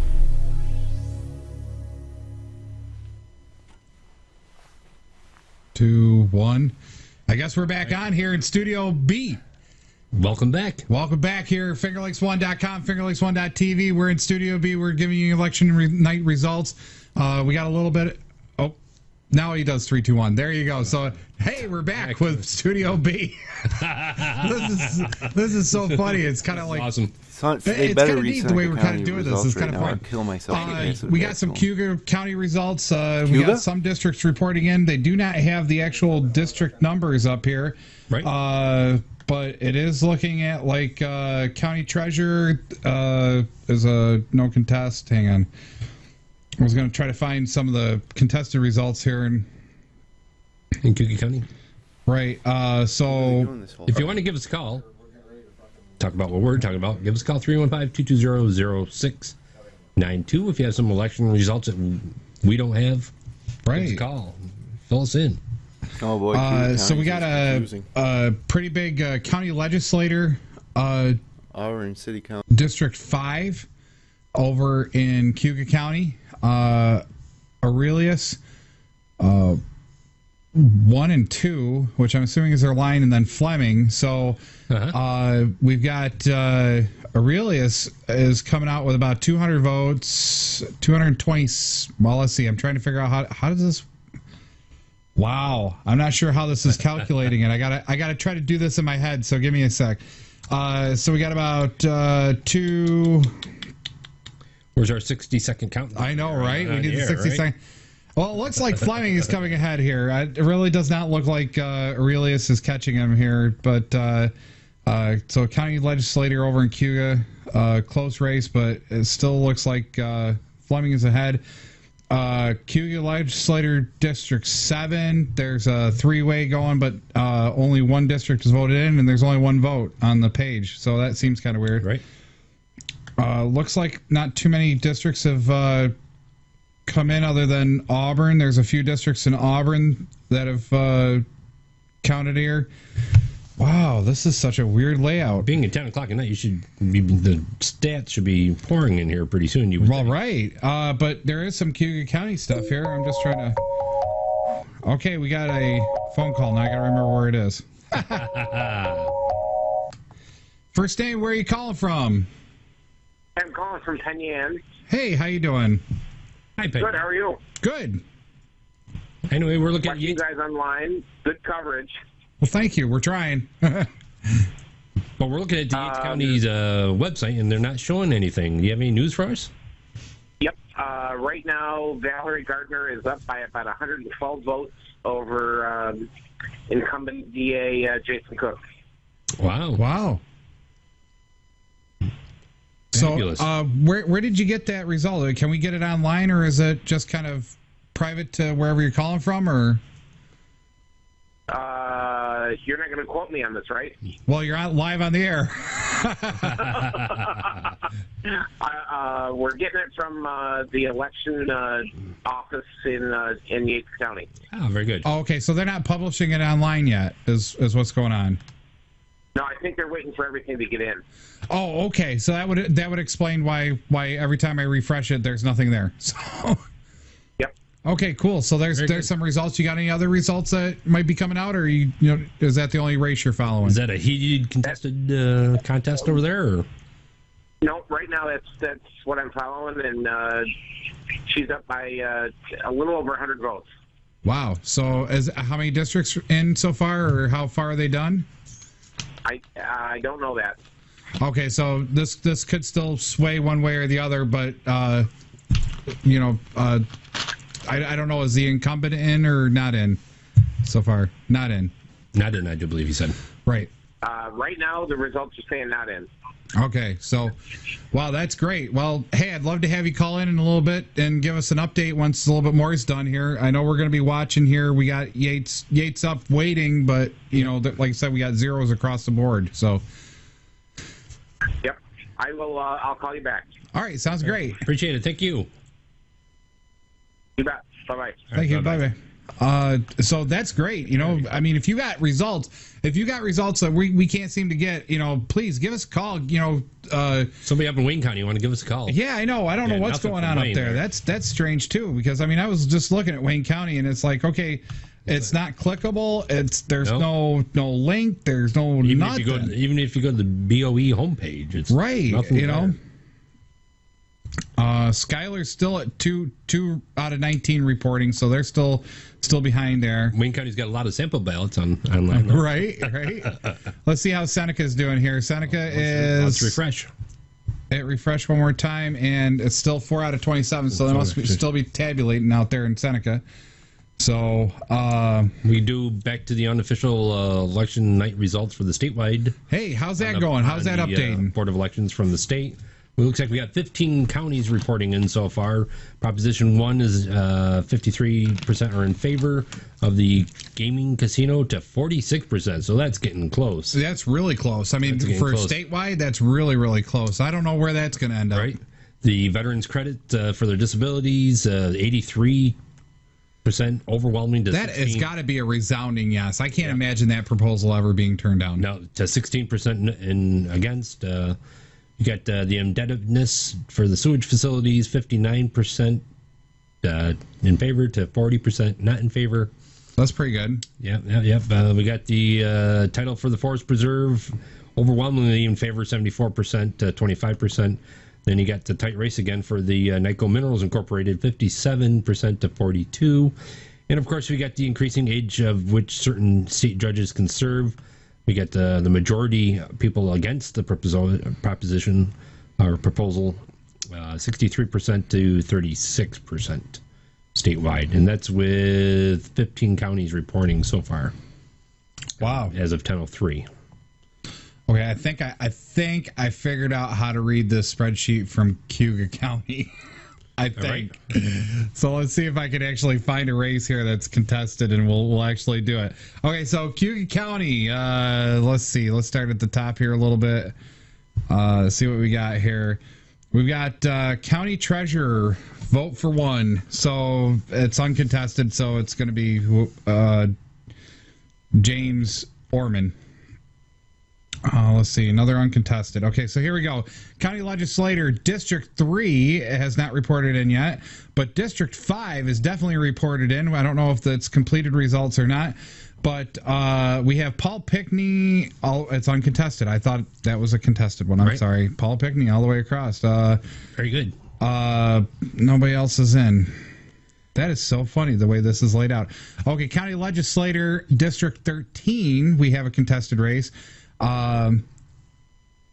Timothy Lattimore and Susan Martini. The race is running against. Looks like Lattimore, if I add this up real quick, it's 75, 275, 300 and change, 315 to Susan Matterly's 288. County legislator, City of Auburn. Council, there's 2 people that need to be elected. There's a bunch of people on the ballot, and it's really a widespread race at this point. We got Debbie McCormick, who's out in the lead, it looks like, and Matthew Smith is the other person that's out in lead in the city of Auburn for city council. They're running right now about 420. Oh, whoops. Terry Cuddy is actually in the lead. I am so sorry. Terry Cuddy's in the lead with 5 something. Right. So it's so weird. They're not summed up anywhere, so I'm trying to add it in my head really quick. Nice. We get some more in Ontario County. They're coming in, such as in Gorham, 100% of the votes are in. So overwhelmingly in favor of the propositions for the tavern licensing, the restaurant licensing, and the hotel licensing. So it's overwhelmingly yes. We're tired of being a dry town, huh? Correct. Wow, that's pretty impressive. That is nice. We got Manchester was in at 100%. Looks like we got several unopposed races there. Yep. We got Jeff Gallahan winning the supervisor race in Manchester. Town Justice Edwin Williams, and council members David Phillips and Charles Donoski, both winning. Hey, if you got any election results, or you just want to see how somebody's doing, or you want to just make a comment, or you want to talk about one of these proposals or whatever, please give us a call, 315-220-6288, or that's wrong. Wrong number. That's probably the number for quick fill or something. Let's see. That's 315-220-0692. That was good. Yeah. Need to put some sticky notes back up there. Right. I'm going to have to. So anyway, we're your hosts. I'm JJ. I'm Flipper. And Jim Sinicropi's over in Studio A, along with, I think his name was Keith. Maybe his name wasn't Keith. I know he's got a board operator over there, and he's doing the chat back and forth with me, making sure that we're all kind of synced up. And, thank you, sir, for doing a great job. You guys are doing great over there. Jim, again, this is a great time. This is fun. This is a great time to, actually sit down and talk about this stuff. I don't know. It's really exciting to see some of the changes coming along. I mean, it sounds like in Seneca County, according to this, it looks like we're going to have a different set of supervisors. Possibly. Sounds like one incumbent's got it. The other one might not be quite there. Let's see. What do we got? We got a phone call. First name, where are you calling from? Hey, this is Steve Enninger calling from Waterloo. Hey, how you doing, Steve? Oh, pretty good. Hey, I was just trying to just let these guys know that Seneca County's got 10 out of 27 now, so they're 37.04% done. All right. Just update on their website. Sounds great. Well, we got another phone call coming in here. Let me switch over to that, okay? Very good. Thank you, Steve. Hey, first name, where are you calling from? Darren from Penn Yan. Hi, Darren from Penn Yan. How you doing? Good. What wondering if you have any results on the Yates County DA. We were just talking about it a little bit with somebody who called in who was following that race. I heard that, but he didn't sound really legit. Well, I gotta be perfectly honest. We don't have nothing on their webpage.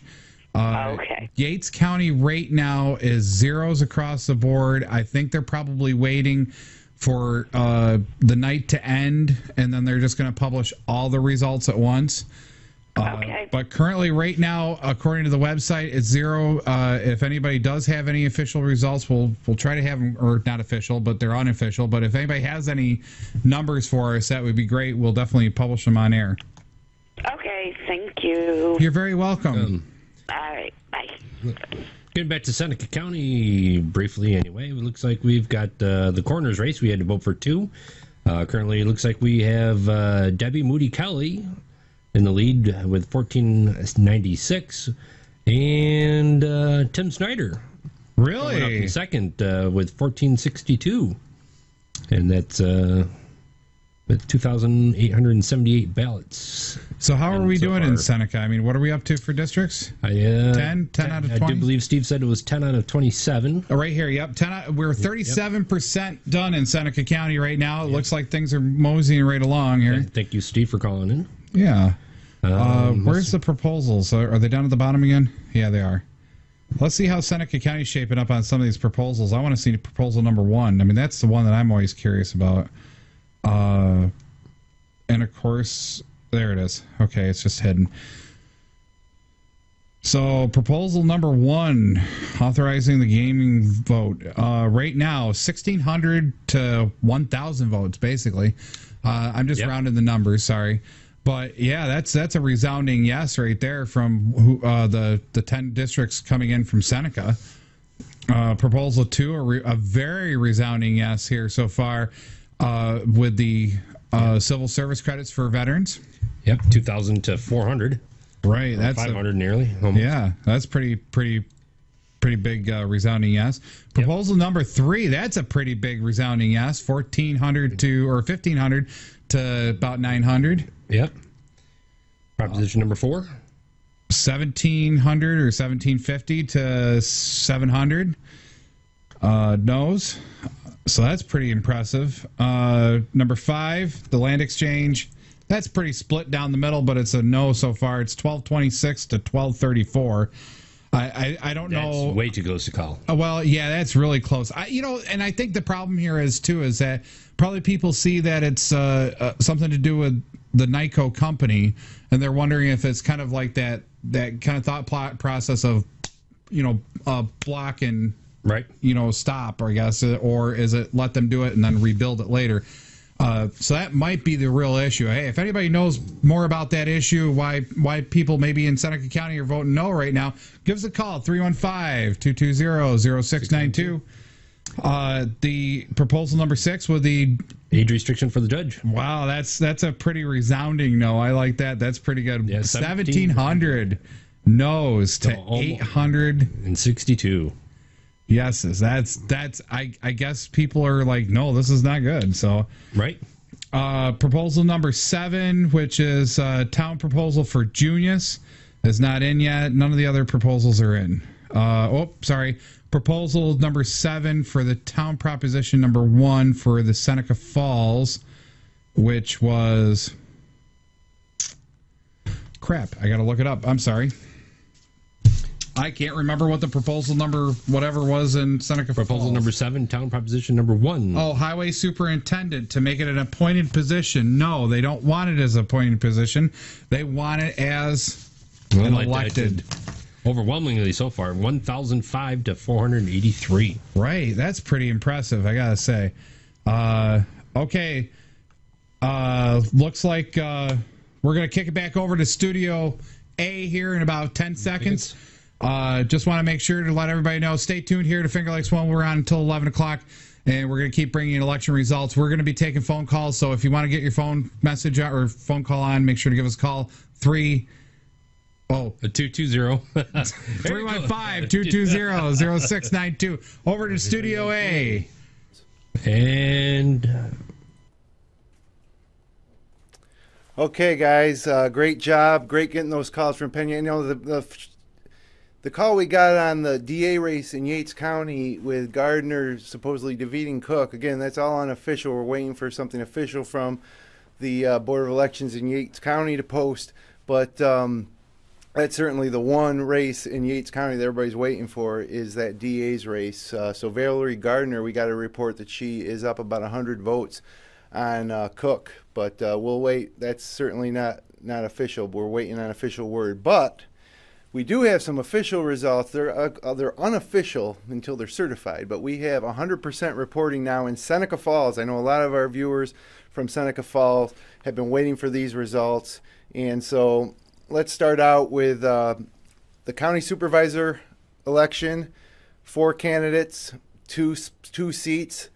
And it looks like Greg Lazaro, 4 candidates for 2 seats. It looks like Steve Churchill with 898 will take one of the spots, and Greg Lazaro at 784 is in second in that race. That's Churchill's a Democrat, Lazaro's a Republican, and then Pete Same at 625 trails.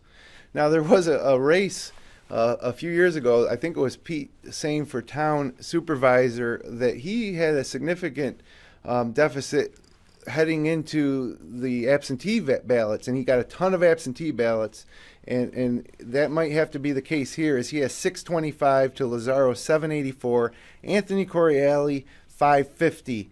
That's in the Seneca Falls County Supervisor race. It looks like it's going to be Churchill and Lazaro, 1 Democrat, 1 Republican. The town justice in Seneca Falls, 100% reporting.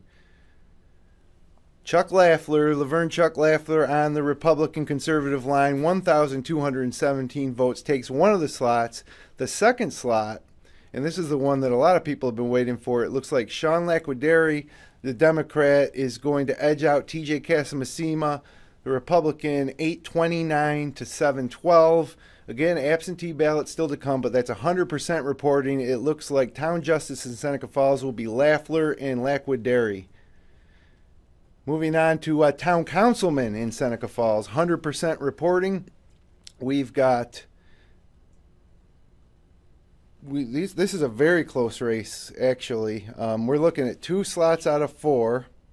And right now it looks like Chad Sanderson is in the lead, running on the Republican and Independent line with 778 votes. And actually, that would be second place because it's David DeLalis on the Democratic line and United Seneca Falls line with 791 total votes. So it's DeLalis and Sanderson, 791, 778. Sue Savageau on the Democratic line, not far behind at 725. This is 100% reporting. Absentee ballot still to come. Antonio Costantino at 650. And that is in the council vote in the town of Seneca Falls. Still waiting on results from the town of Tyre in uncontested races there. Still waiting on results from Varick. In Waterloo now we have 100% reported, and it looks like the county supervisor, 2 seats available. It looks like it's going to be Keith Kubasik with 673 and Jim Clear with 554 over Robert Shipley Jr., 516, and Linda Oaks 496. Absentee ballots still to come before those results become official. Town supervisor in Waterloo, Gary Westfall currently defeating Michael O'Brien 615 to 565. That should be enough to secure the victory for Gary Westfall in the Waterloo Town Supervisor race with 100% reporting. Going down a little further here, town councilman in Waterloo, it looks like it's going to be Jamie King with 647 votes and Bob Roger, both Democrats, with 622 votes for Roger, edging out Scott Ridley 517 and Don Trout 497, both running on the Republican Conservative Independent lines. 100% reporting. It looks like it's going to be Jamie King and Bob Roger. The superintendent of highways in Waterloo is a contested race. 100% reporting. Joe Mull defeats John Kenny 762 to 418. and a contested race for tax collector in the town of Waterloo. It is Cheryl Kemp O'Brien, 666, defeating Ruth LaBelle, 491, with 100% reporting there. And that is the latest from Seneca County. And so we're ready now to kick it back to Phil and Jim. And remember, give them a call or log on to Twitter. We're going to be with you throughout the night, maybe past 11 o'clock as these results come in. Back to you. And we're back to Studio B. Studio B here. We're trying to get some results here from Yates County. We really aren't seeing anything. We've refreshed I don't know how many times, but looks like they're just not reporting yet in Yates County. One of the big races that we're covering is the City of Geneva, correct? Yes. Which would be the city judge. The city judge one. Yes, that was quite interesting. We just had a caller call in about the city judge race in City of Geneva, and there was we're a little short yet. I think 1 or 2 districts, right? Just refreshed. They're all in 100%. Oh, so we know who the winner 100%. is here, right? It looks like it's going to be Tim Buckley, 1,176 over Lisa Toole, 1,058. So congratulations to Tim. There you go, city judge. I do believe he was the incumbent as well. So right. Very good. Cayuga County just changed a bunch of votes here, but you know, it's like I said, this one's a hard read here. You know, just trying to figure out which race is which here. But wow, let's see. City Auburn Council. I don't know if anybody from over there is really watching for which race. So if you want to know which race, we got it up on screen. Let us know which race. Call in 315-220-0692, and we'll be sure to look it up real quick if you're interested in the ones from Cayuga County. Wayne County still has not posted any results as far as I can tell. Nope. Schuyler County is still sitting at 2 of 19 districts, so I'm not sure what's happening out that way. If anybody has any information about that, let's see. And of course, as you heard, Seneca County has been refreshed at 10 out of 27 districts right now. So things are really progressing pretty well throughout the night here. Really exciting. There's a lot of different races going on, a lot of different just things happening. I mean, the big statewide proposals, we got a bunch of those going on. Some very big resounding yeses so far across New York State about the gaming proposal, if I remember correctly. Yeah, New York State Board there. Actually, it's kind of a close race. The unofficial results of 32 counties reporting as of 10/20. 53% to 46%, still in favor, but it's awful close still yet. So it kind of thinned out a little bit. It wasn't it was a bit bigger of a gap earlier. Right. We were at 60. Now we're back down to probably more of like a 5-point gap. Yep. So yeah, that's kind of interesting race to see how that's going to play out. The serviceman one, that's got to be a resounding yes. 82 in favor, 17 against. Right. So I mean, the sewage facilities is 59 to 40.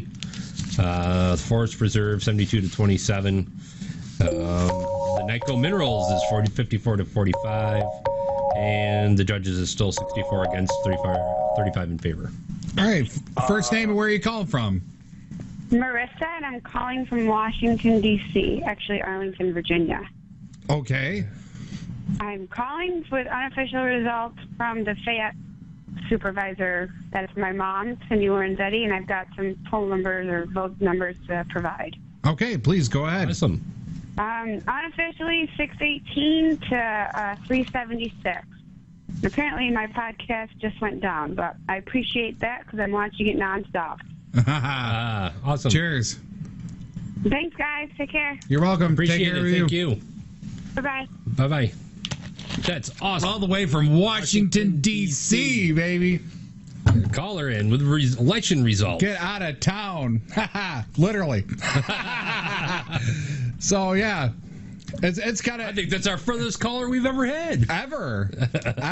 Maine might have been the furthest I think I've ever had on a podcast. Right. I mean, really, honestly. But, yeah, that's great. That's wonderful. I love getting calls like that. Yep, Yates County still nothing there for you. I know. I wonder what's going on down there. I wish we could call them. I don't have the direct number. It's probably on the website, but I mean, I wish I could find out what's going on. Hey, you guys just wait until the end of the night or what? Or same way with Wayne. I mean, last year I know we had Wayne results hours before they were actually out. Right.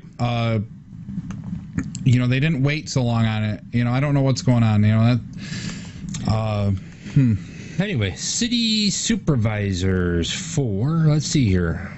Let's see where we can find here. City supervisor, I think it's for Canandaigua. Let me take a look.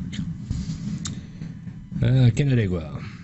Correct me if I'm wrong. 4 of 4. 100% of the machines are in. City supervisor wards 2 and 3. Looks like we got Richard Russell winning over Anita Smith.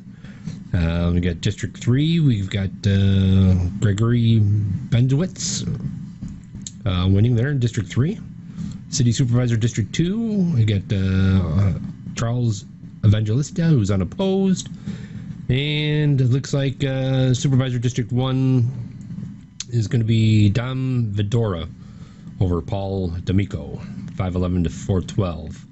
And then we got council members at large. You had to vote for 4. Looks like we got James Twilliger, David Wickham, William Taylor, and Maria Bucci, I guess you would pronounce it, Bucci. They're your 4 council members at large. Nice. And the mayor is unopposed. What else we've got here? I know some of these have been already covered, so I'm trying to scoop down here. Town of Hopewell. Looks like with Hopewell we've got 100% of the machines in. I love how that goes. Da-dink. Da-dink. Da-dink. First name, where you calling from? Eric, it's Mickey. Hey, Mickey, how you doing, brother? Not bad. Yates County's all up 100%. Really? Oh, let's take a look. I just sent the thing to Jim's Facebook. Yates County is 100%, huh? Huh. I don't know. We're not getting it. Not refreshing on my page, unfortunately. Let me see if it's... we just go back and we'll click here for election results. Unless it's the election... Okay, I went to a different one. We're 100% now. Okay, yeah. Okay, there we go. I clicked on the PDF one, and I got the 100%. Okay. But the results down at the bottom aren't displaying. Yeah, it's all messed up, dude. I don't know. Are you seeing numbers? Yeah. You're seeing numbers. I'm not seeing nothing. I got absentee. It says absentee affidavit, 18 of 18, 100%, and then there's no numbers. Now they're showing 12 of 12, 100%. All right, let me kick it back here. We are talking Yates County, New York. Yes, Yates County, New York. Results by district. Kick it in the unofficial results here. I still got zeros on the one page. I've got weird results on the first page. Yeah, I don't know what I guess we're just not getting the right page. That's weird. I'll tell Jim to look at his Facebook messages. Okay, we'll tell Jim to look at his Facebook messages. Thanks, Mickey. Yep. Thank you. I don't know. Maybe Studio A might have something. I'm not sure yet. Right? No, I'm not getting it either. I'm not. Yeah, Yates is just. It's like they're not there. It should be the general election results 2013 at the top, right? Yep. Click. I've got absentee affidavits come up 18 of 18. Then you scroll down and there's no numbers associated with any of the races. That is weird. Yeah, I'm kicking it over. Even I'm going to refresh it on the iPad here. Election results, right? I know. We keep refreshing everything here. Yep. Cayuga County looks like there's some movement, but I mean it's hard to tell how many. There's nothing that says how many districts out of how many districts or anything. There's some supervisors running. There's some really big contested votes here for member of council, and that's the other problem. I can't tell you what. I'd have to correlate it back to the other one. I don't know. The results page could be a lot better, I guess. Schuyler County still sitting at 2 of 19 votes. Now we're at 19 of 19 votes. So Schuyler County is in. Nice. Yates County or Seneca County is up to 15. 15 of 27. So let me run down through Schuyler County here real quick. I should be able to do it real quick here. Justice of Supreme Court for Schuyler County. Vote for 2 people. It's uncontested, so those 2 people are getting in. Eugene Foggin, and I can't pronounce that name, I'm sorry, and Judith O'Shea are in. District Attorney for Schuyler County, uncontested, Joseph Fazzari. Let's see, Sheriff is uncontested, William Yesman Jr. County Clerk for Schuyler County, uncontested, Linda Compton. Coroner for Schuyler County, there's only one uncontested as well, James Coleman. So they're in. Let's see. So here's a contestant. Legislator District 1 for Legislative District 1, Schuyler County. We have Michael Burns at 200 and 300, 400. Where's the totals out of here? They didn't total them that way.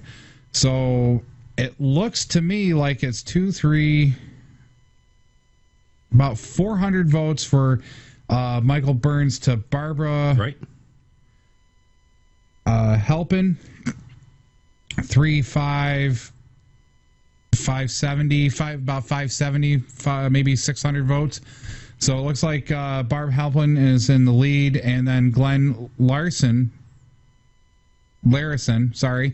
is only at 41 votes for that. So it sounds like Barbara Halpin is Haplin is in the lead for that. Legislative District number 2, vote for one of them.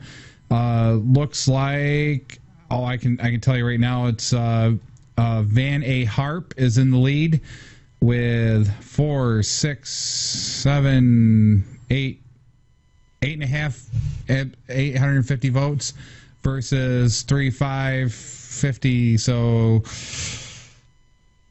625. 625. Yeah, that's what I'm getting. Okay, Legislative District number 3, vote for one. We have Michael Lossell. Well, this is close. This is definitely close. It's Michael Lossell. It looks like the Democratic. I don't know if he's an incumbent or not, but he's got 400, 350. So that's 750 plus another 50. So that's 800 votes to John White. Let's see, 360, 260, 385, 19, and 1. So 3, 5. 120 more on top of that, so that's 620 plus 80. That's 719. Where's your calculator? Yeah, right. I hate that we got to actually add these up. It's like, don't make me do this. Yeah, that's the other thing that I don't get. Their totals aren't coming up quite right. No. I mean, I just added those up. Unless the total. Oh, wait a minute. I see what it is. I am so sorry. They did total it. So don't even take my numbers that I just said there. Uh-oh. Right. The first line of these are actually the totals. So, okay, it looks like Michael Lawson is in the lead with 396 votes. Now that I saw the totals and I said, oh, geez, the math ain't working out right. Hey. I wonder why the math ain't working out right. Flipper's trying to add the whole column. I'm so sorry. So it looks like Michael Lawson is in the lead on that one and one on that district in Schuyler County. Legislative District number 4 looks like James W.D. Howell has won that race. Town Supervisor for Town of Catherine. Let's see. Our opposed. Oh, nope. That's not. I'm trying to find another opposed here. Well, that was a funny goof up on me, wasn't it? It was. I am so sorry. First name, where are you calling from? Hello, caller. First name, where are you calling from? And they hung up. Great. That's okay. That's okay. Keep going, right? Yep. Just got to get back here. Let me see if anything on the stream. Ontario isn't 100%. All right, why don't we, you want to go over to Studio A for a few minutes, take a little breather? See if he's got anything? Yeah, he's got some stuff here, so we can see, I mean, maybe he can get some of that Yates County stuff for us. Yeah, he's got some stuff here. So we can see, you know, We're Yeah, I wonder what's going on. I mean, Ontario's 100% now. Schuyler's 100%. Seneca County has a couple updates, but they're not 100% yet. Of course, It's going to take a little while for Seneca County, to go from South County all the way to North County. I mean, that is one of the problems about the election results here in Seneca County. So we're going to kick it over to Studio A right now to you, Jim. Hi, guys. Thank you. I just want to confirm on the phone call that we got from Washington, D.C. on the Fayette supervisor race that this is official, 100% of the vote in the town of Fayette. Cindy Lorenzetti, 206, defeats Ed Bardo, 143, pending any absentee ballots. And that's Cindy Lorenzetti, the incumbent, the Democrat, defeating Ed Bardo, 206 to 143. So now, as you mentioned, we also have, actually, let me give you the final results in Fayette Town Council while we're here. 2 seats available, and they look like they're going to be filled. One of them is going to be filled by Corrine Lowry, the Republican, with 255 votes. And then the second seat's close, 100% reporting. At the moment, it looks like Jimmy Johnson will defeat Jeff Trout, 186 to 163, but that is such a slim margin. That's a 23-vote margin that certainly they're going to wait for absentee ballots to be counted there. Also, well, actually, I think we should kick it over to Ontario County, where we have 100% reporting now, so we're able to declare some winners. First of all, I just got to point out that casino gaming proposal is very close in Ontario County, 9,500 to 8,300. 9,500 no to 8,300. That's a countywide total. I'll be interested to see how the rest of the state falls in line. I know the guys over at Studio B are keeping an eye on the propositions pretty closely. Tonight, 100% reporting in Geneva, the city supervisor race. It's going to be Richard Russell in wards 2 and 3, defeating Anita Smith, 444 to 329. The supervisor in District 3 in Geneva, it's going to be Gregory Benzlowitz, 213 to Jason Hagerman's 166. In the supervisor District 2, looks like Charles Evangelista is running unopposed at 689. Here we go, District 1. Don Vidora against Paul D'Amico. Close race. It's Vidora 511, D'Amico 412. So it's Vidora over D'Amico 511 to 412. Moving over to Canandaigua, 100% of the machines reporting. 8 of 8 districts. Council member at large. There's 4 seats available. They're going to go to Terwilliger, Whitcomb, Taylor, and Bucci. Cristoforo and Clapel coming up on the short end of that race. They have 815 and 749 respectively. The 4th place in that election, Bucci steals the 4th seat with 1,099 votes, and Terwilliger led the way with 1,253. Ellen Polamini, re-elected mayor in an uncontested race for her, I believe it's her 11th term. Council member in the 1st ward, it's going to be Nick Cutry defeating Ryan Zangi, 337 to 218. And in Council member Ward 2, it's going to be Ian Boney, 213, defeating David Winter, 85. Council member Ward 3, it's going to be Karen T. White over Ryan Aiken, 245 to 202. Absentee ballots still to come. And in the council member in the city of Canandaigua for Ward 4, close race, Cindy Wade apparently has defeated Donna Cater, 299 to 257. Okay, the Geneva City Judge race. Timothy Buckley defeats Lisa Toole, pending absentee ballots, 1,176 to 1,058. Very close race in Geneva for city judge. Looking down through Canandaigua here, council member for the town of Canadas, it looks like it's going to be Mark Statt and William Hershey. narrowly edging out James Moore for the 2 seats, 233-231 to Moore's 214. Town of Canandaigua. The town clerk, very close race. Jean Chrisman and Regina Jeannie Kessel. It's Chrisman over Kessel, 1,058 to 1,005. Very close race in the town of Canandaigua. Town Justice in Canandaigua, not so close. David Pearl defeats Stanley Sutton, 1,573 to 612. Council member in the town of Canandaigua, Keith Cutry and Terrence Finelli claim the 2 seats over David Wink. The vote totals Cutry 1,974, Fennelly 1,184, Wink 900. And in East Bloomfield, 100% reporting. Town supervisor in East Bloomfield is Diane Crowley, 580 to 393 over Dorothy Huber. Town clerk also contested in East Bloomfield. It looks like it's going to be Margaret Gotchenauer, 590 over Laura Andolino at 385. Another justice race, town of East Bloomfield, William Morsheimer defeats Joseph Wilson, 573 to 372. And council member in the town of East Bloomfield is showing Ron Hawkins and Frank Fesner Jr.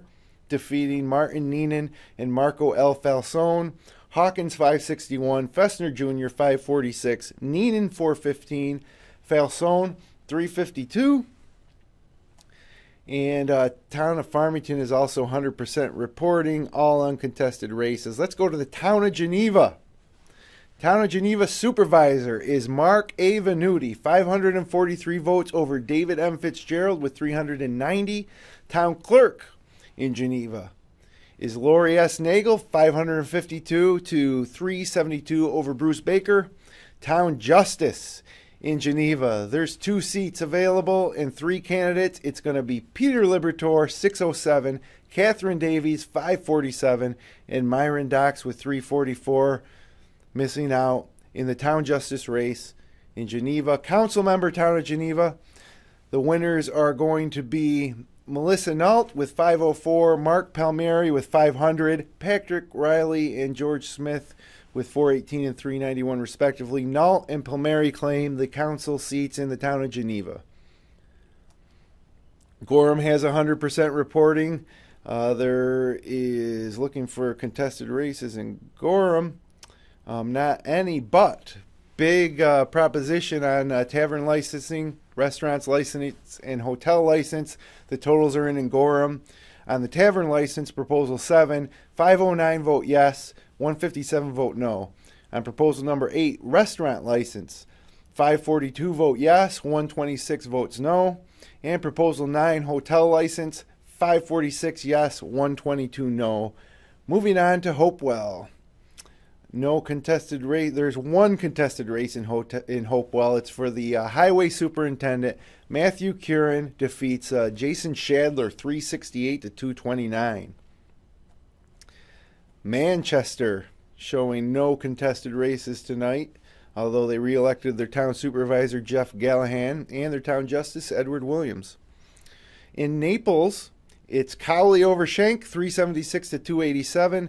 And in the town council race in Naples, it's Mueller and Northrop over Neubauer and Donadio. It's a close one, though, 351 for Northrop to Neubauer's 327.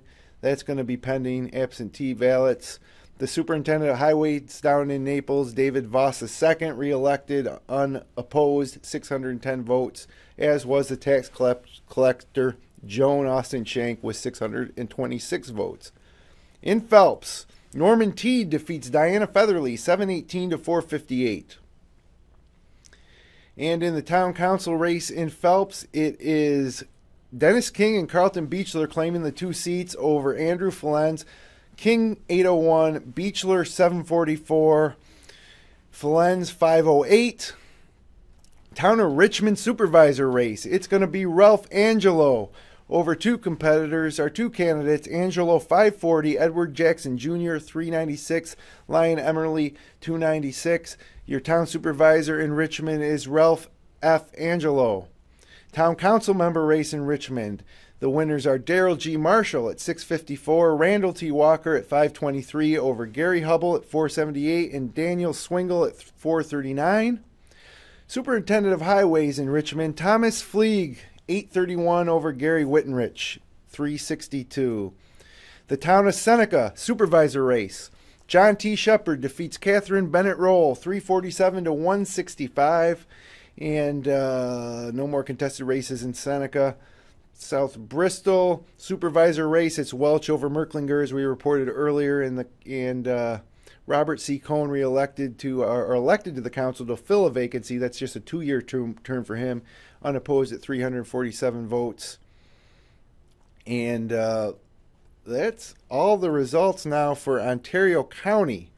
All those results are 100% reporting. Now, more results are coming in other counties. I'm going to kick it back over to our team on the other side of town at FingerLakes1.com, Studio B, to Phil and JJ. What more results you got? Sorry. I saw the 3-2 and I'm like, oh, crud. I got to mute that. Right. Anyway, we're back here at Studio B here, live here on FingerLakes1.com, FingerLakes1.tv with your election results. We just came back from Studio A. Great job, Jim. Jim Sinicropi there reading off some of the results there for Ontario County. We have some updates to Seneca County. There's been, I think we're up to 18 out of 27 of the districts are reporting in. Right. So far, a lot of races are moving and shaking here. It really looks like the county supervisor and the county or the town supervisor in Fayette.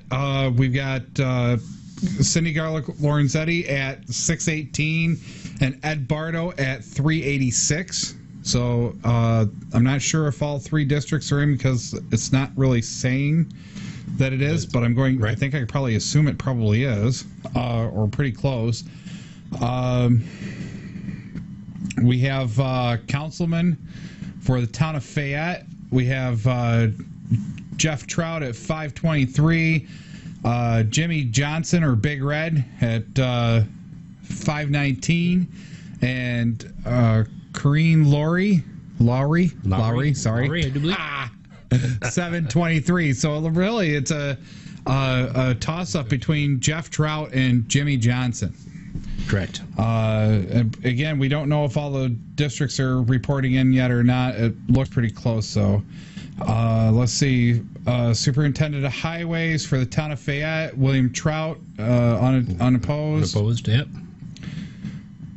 Town of Supervisor for the town of Junius. We have nobody. Town of Junius is not in yet. Nope, nothing. Let's see. Town Clerk of Junius. Okay, let's get past. Let me get past Junius here. We have wow. Town of Seneca Falls to report. We have looks like the districts are in. I'm going to assume the districts are in. Looks like we got Stephen Churchill, Democrat here, 1,143 votes. Anthony Coriel, 726 votes. Peter Same, 830 votes. Gregory Lazario at 1,030. So it really looks like it's going to be Greg Lazario and Stephen Churchill being the next county supervisors for Seneca Falls. Town Justice looks like it's all sealed up here. We got Sean Lockwidary at 1,093. We have TJ Casamessina at 921. And we have Chuck Laffler at 1,583. So it looks like it's going to be Chuck Laffler and Sean Lockwidary for the judgeship for Town of Seneca Falls. Very nice. Councilman for Town of Seneca Falls. We have Sue Savageau with 950. We have Chad Sanderson at 1,045. We have Dave Delilas at 1,024. And we have Tony Cosentino, I think his signs say Tony the Barber, out around the area. It's 822. So it looks like it's coming down to 2 of those. So it looks like David Delilas and Chad Sanderson has gotten it. Let's see, Town Supervisor for Town Tire. Ron McGreevy is officially voted in now. Correct. Because I think he was just the filling in the term for, was it Patsy Amidon? Patsy Amidon, yeah. Yep. So welcome, Ron. Official now, I guess, or 100% voted in. Right. So we got Town of Tyre councilman. We have a fairly close race here between Reginald, Aceto, and Thomas Thompson. Thompson. So whatever. Anyway, 146 to 169, really close. It looks like it's going to come down to the absentees. Superintendent of Highways for Tyre, we have a looks like it's going to be Nate Shumway at 121 votes versus Jeffrey Baker at 89 votes. Depending on how many absentees are out there. Right. But it looks like Nate's going to win that one. For sure. I lost my spot here. Hang on. Town Justice for the town of Varick. David Ettman is unopposed, running on all the lines, it looked like.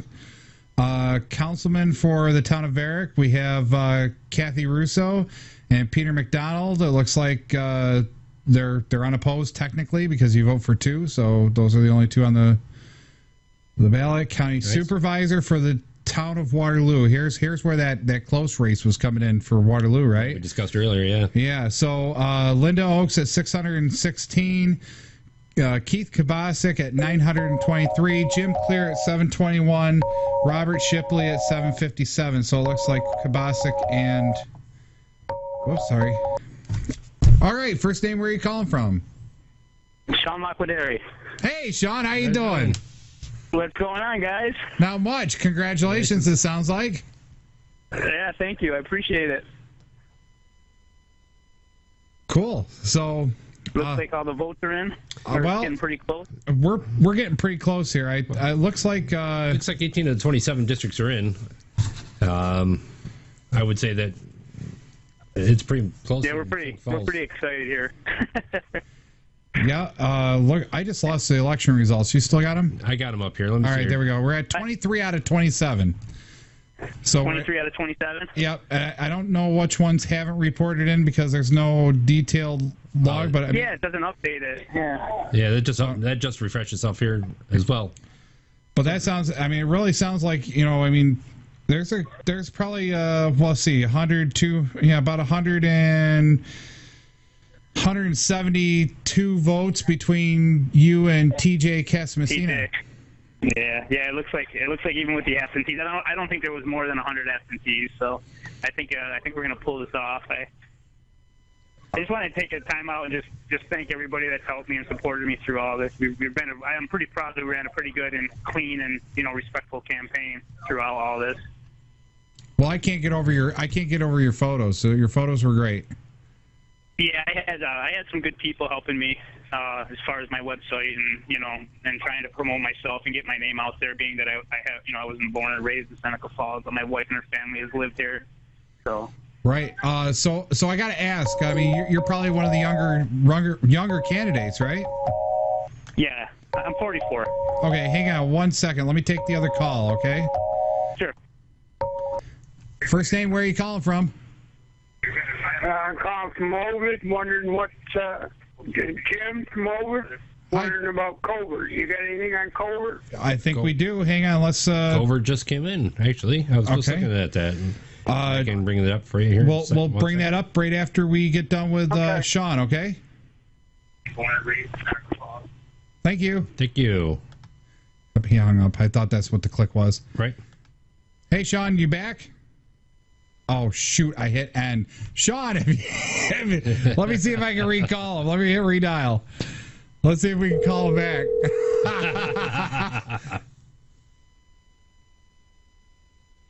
Like, who's that number calling up? I know, we should do, like, prank calls. Hello? Hi, this is Pizza. Did you order the 43,000 pizzas? I did. You can send it to Yogi's address. All right. We're going to stop by now. I wanted to know something. I'm pretty sure you're probably one of the younger candidates on these ballots, aren't you? I mean, you're what? Your 30s? I'm 44. You're actually 44. Wow, your pictures look very nice, I got to tell you. I try to stay young. I try to stay young. So how was it campaigning here in Seneca County or Seneca Falls? Really, I mean, how did it go? I mean, I know you ran a really clean race. It sounded like. I mean. Yeah, I mean, we had good response. I know a lot of people in Seneca Falls. My family, my wife's family's from Seneca Falls. My father-in-law, Yogi's my brother-in-law, and Mike Voorhees, he's with the Grumpy Old Men, and we did a lot of campaigning through that, and I got a couple key people that were helping me in my campaigns. Tim Snyder, who is one of my best friends, he was helping me out along. He's running for coroner. Looks like he's one of the two that might take it. So together we just ran together and hit the doors, and I put up the website, got the signs out there, and just tried to meet as many people as I possibly could, and I think the door-to-door is the best sales of anybody. Right. How can you go wrong? Yeah, right? Dave DeLaylis, Dave DeLaylis, he helped me spread the word, and he was out there. As you guys know, I saw him on your webcast. He did it the old-fashioned way and hitting door to door, and that's the best way to do it. That's trying to. A lot of people look at your name and they say, I don't know who this guy is. And the only way you're going to be able to get it out there is to try to meet as many people as possible. Oh, come on. Everybody asks all the time who this guy is when we're on the air. It's all good. Yeah. I can't meet. There's 10,000 people in Seneca Falls. It's hard to meet everyone. So I was trying to tell the guys, I can't meet everybody. Right. But something. I mean, that was one of the. I think that's one of the different things here is that you did a little bit of everything, and I think that's really what pulled it through. Probably. I mean, yeah, I had like I said, I had Yogi. Yogi's very popular. He knows a lot of people. He's spreading. I mean, how can you not know Yogi? I mean, if you live exactly. in Seneca Falls and not know Yogi. I used to tell people I'm the brother-in-law of the guy who drives the New York Yankee car around. Yeah. Well, Sean, I just want to say, congratulations. It sounds like you got it sewed up here. I'm not really sure until the official results, of course, but right. Sounds like you and Chuck Lafleur cinched it up. It sounds like you guys are right in the running for this. So. Yep. I appreciate you guys giving me the time to talk to you, and look forward to maybe hearing you guys in the future. All right, sounds great. Appreciate you calling in. Thank you. Thank you. Bye-bye. Thank you. Bye-bye. We had another caller. I couldn't push the button. It wasn't clicking. I don't know why, so maybe because I was on the other call. But if you want to call back in, we're here live for a little bit longer anyhow. So yeah, touch back on those that corner race that Sean was talking about. Tim Snyder with 3,020 to Paul McPherson with 2,873. We got Al Hawker with 2,472 and Debbie Moody Kelly with 3,570. So it looks like it's going to be Debbie and Tim. Okay, so corner's position there. That other person from Covert, right? Looking for the town of Covert results. So town of supervisor, we have Barry Ford and Mike Reynolds. It looks like Mike Reynolds is in the lead here at 477 versus Barry Ford at 348. We also have an unopposed Henry Venice for the town justice position there in Covert. 533 votes. We also have the councilman race for town of Covert. We have vote for two on this one. Right. So Meg Jastrin 355, Gary Hunt at 472, Jeff Asbrand for 345, so 345, and Dwayne Wade. That has got to be a cool name for a radio personality. 474. So it looks like it's Dwayne Wade and Gary Hunt are going to be your two councilmen down there in Covert. And that's the race for Covert. I think they're done with that one, I believe. Yeah, we got an update for the town of Junius. Town of Junius is checking in here. We got Ronald Servin at 160 with C. Ernest Brownell at 123. We got Greg Wadhams at 105. So those that's a close tight race there. Greg Wadhams. What position was Greg running for? Greg Wadhams running for town supervisor. Okay, so we're currently Ron Servin in lead 160. Then we got the unopposed town clerk's position there in Junius, Mary Prosser, with 324 of the votes. So we got town justice race. We got Scott Jones with 120, with Brian Irway coming in with 259. So that looks like it's tied up there with Brian Irway with the win. Mm-hmm. Looks like. We got Ernie. What's that? What race was Ernie in? Ernie Brownell? Yeah. That was the supervisor's race. Okay, and was he opposed or unopposed? He was running against Ron Servin. And how did he do? He's got 123 to Ron's 160. And, could be down to absentees, maybe. Right, and then Greg Wadham's with 105. So that could be... That could go someplace. It could go either way. Yeah. Right. You got Town of Junius councilman. You had to vote for 2. You got Ricky Noon at 144. You got Todd Merkley at 255. And Richard Wadham's at 312. Wow. On that one. So it looks like possibly Richard Wadham's and Todd Merkley for your councilman. And we got the highway superintendent race between Roy Myers and David Fisk. You got Roy Myers at 156 and David Fisk at 229. Nice. Studio A has some updates for Cayuga County, it looks like. All right. So you want to kick it back over there, JJ? Or let's finish up with Lodi real quick. Okay, so you got Lodi up there? We got Lodi. Let's see here. Actually, joining us, we got Linda Cordovani, went in there unopposed. We got councilman for Lodi. We had to choose 2. We got Howard Jennings at 96, Richard McShane at 164, Noel Clausen at 135, and Bradford Jennings at 148. Superintendent of Highways, we got George Wiggins Sr. at 105 and Rick J. Cott at 175. And that's it so far. Cool. Okay, so why don't we? We're gonna kick it back over to Studio A here in just a second. So, just want to thank everybody that's been watching. I mean, it's been really great. You know, we wouldn't do this if we didn't have watchers and viewers. But this has been great tonight. I think our high number was 138 the last time I looked at the chat, but nice. I could be wrong. But anyway, I just want to say thank you.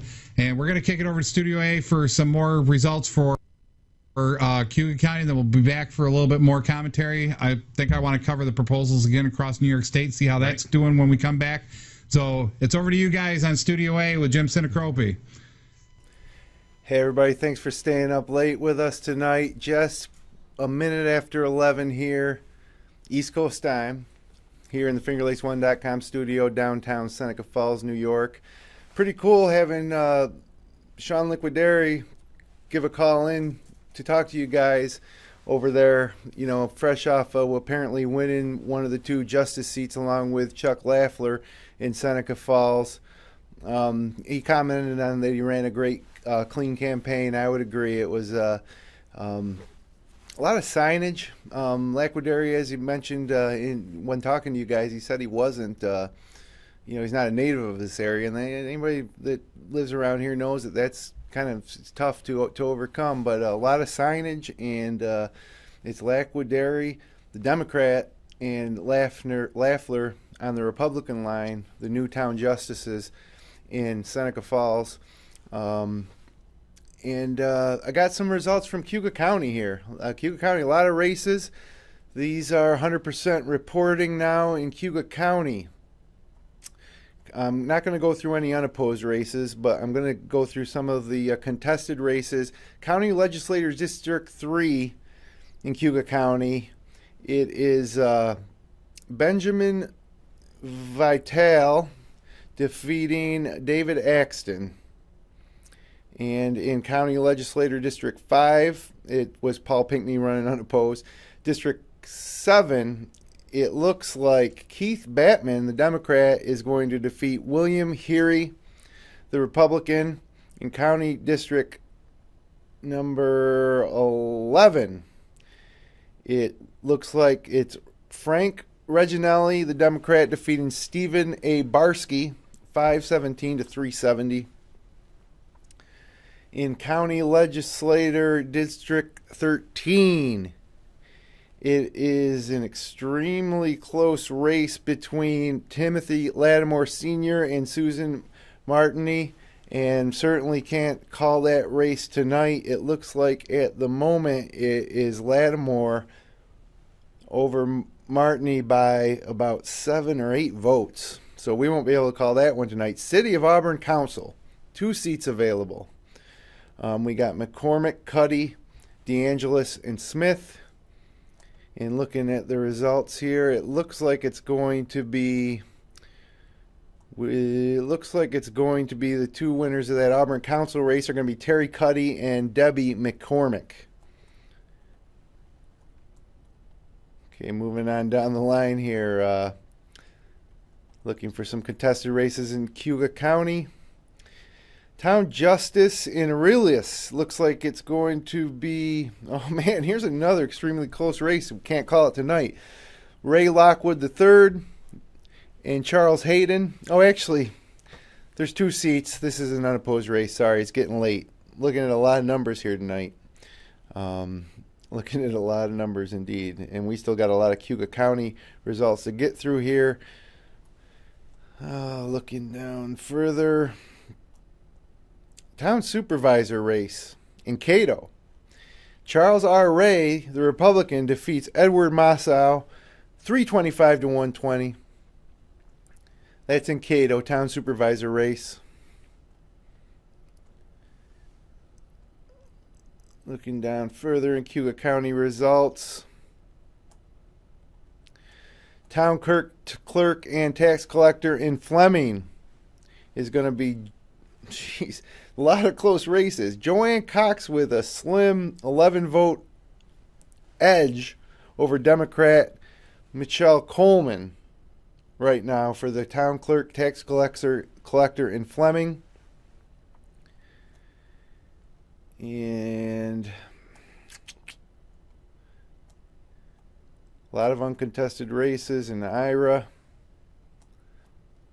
One that's not, though, is the town council in Ira. And another close election for 2 seats. It looks like they're going to go to James Edelstein and Ricky Wilson over Alan Simmons. The vote totals there. Edelstein 200, Wilson 197, Simmons 149. Highway superintendent in Ira shows Michael Hesse 198 over John Clark 125. Almost getting through these Cayuga County results here. Cayuga County, the most races of anybody. Tons and tons of uncontested races. Looking for the town council in Locke, Cayuga County. Mary Stites 164. Patricia Dillon 135. They win the 2 seats over John Musco 115, pending absentee ballots. Town of Mentz showing a lot of uncontested races tonight. One that was contested, though, in Mentz was Highway Superintendent David Nealons defeats Joseph Felice Jr. 290 to 103. Moving on to the town of Montezuma.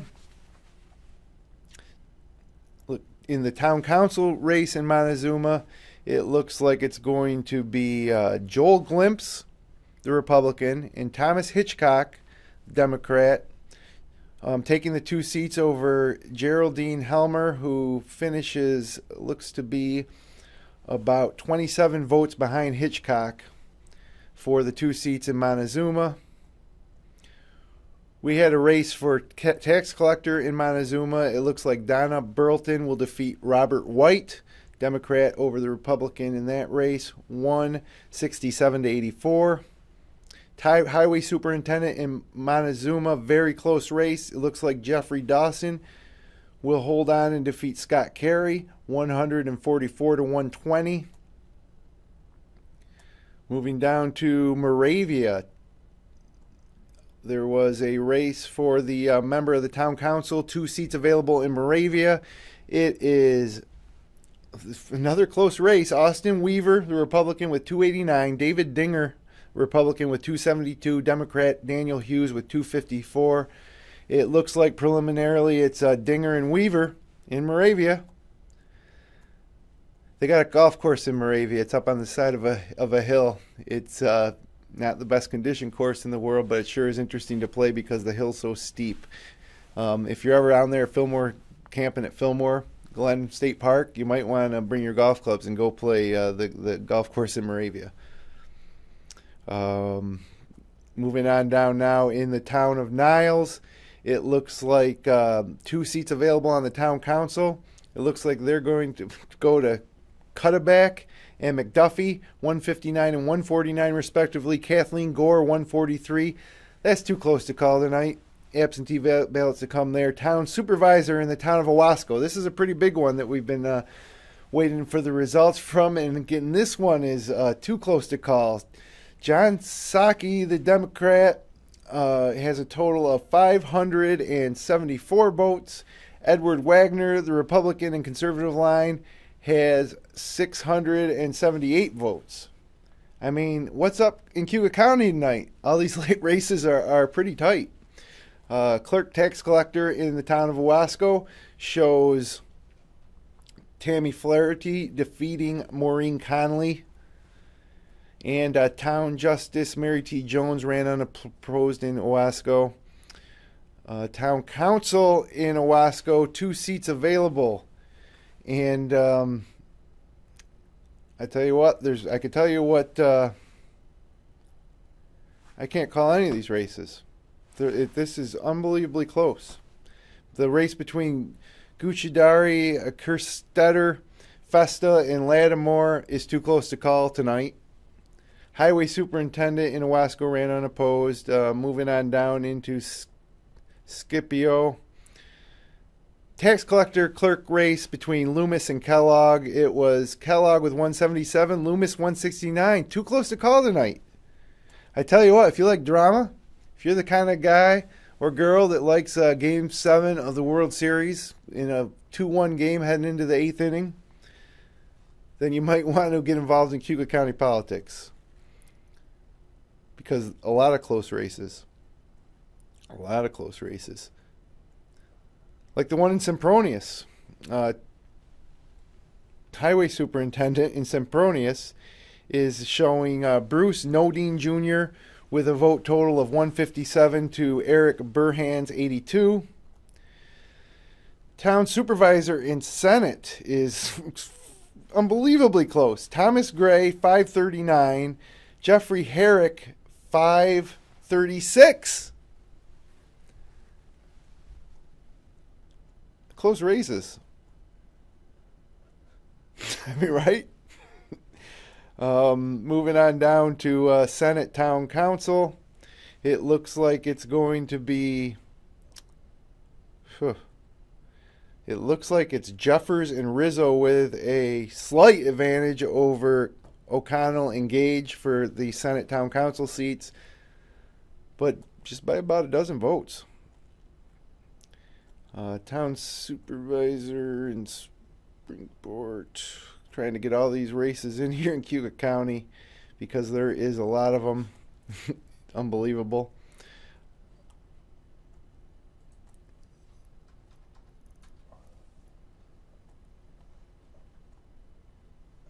Wow. Throop, Town Council, 2 seats.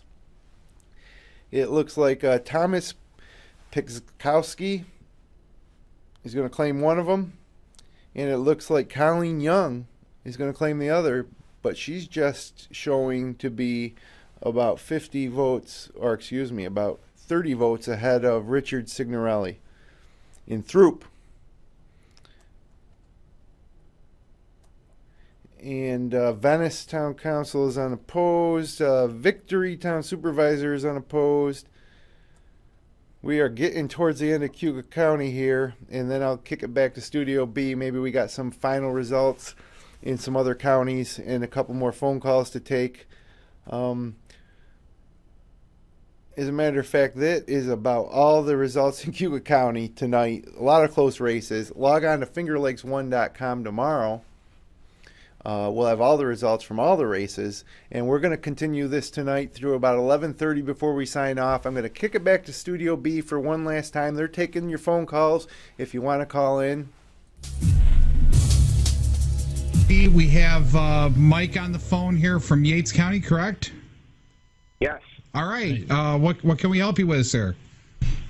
Well, I'm just watching your coverage, and you're doing a lot of Cayuga coverage, and I think we've got results from Yates County. I don't know exactly what the coverage is, but we've got a DA race going on that's pretty exciting. Right, yeah, oh, absolutely. We heard about it earlier, but we went to Yates County's website trying to get the actual results, and I'm getting nothing for results off their webpage to actually report on.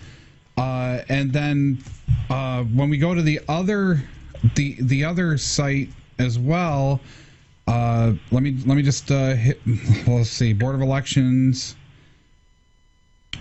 Wow, I gotta find Board of Elections.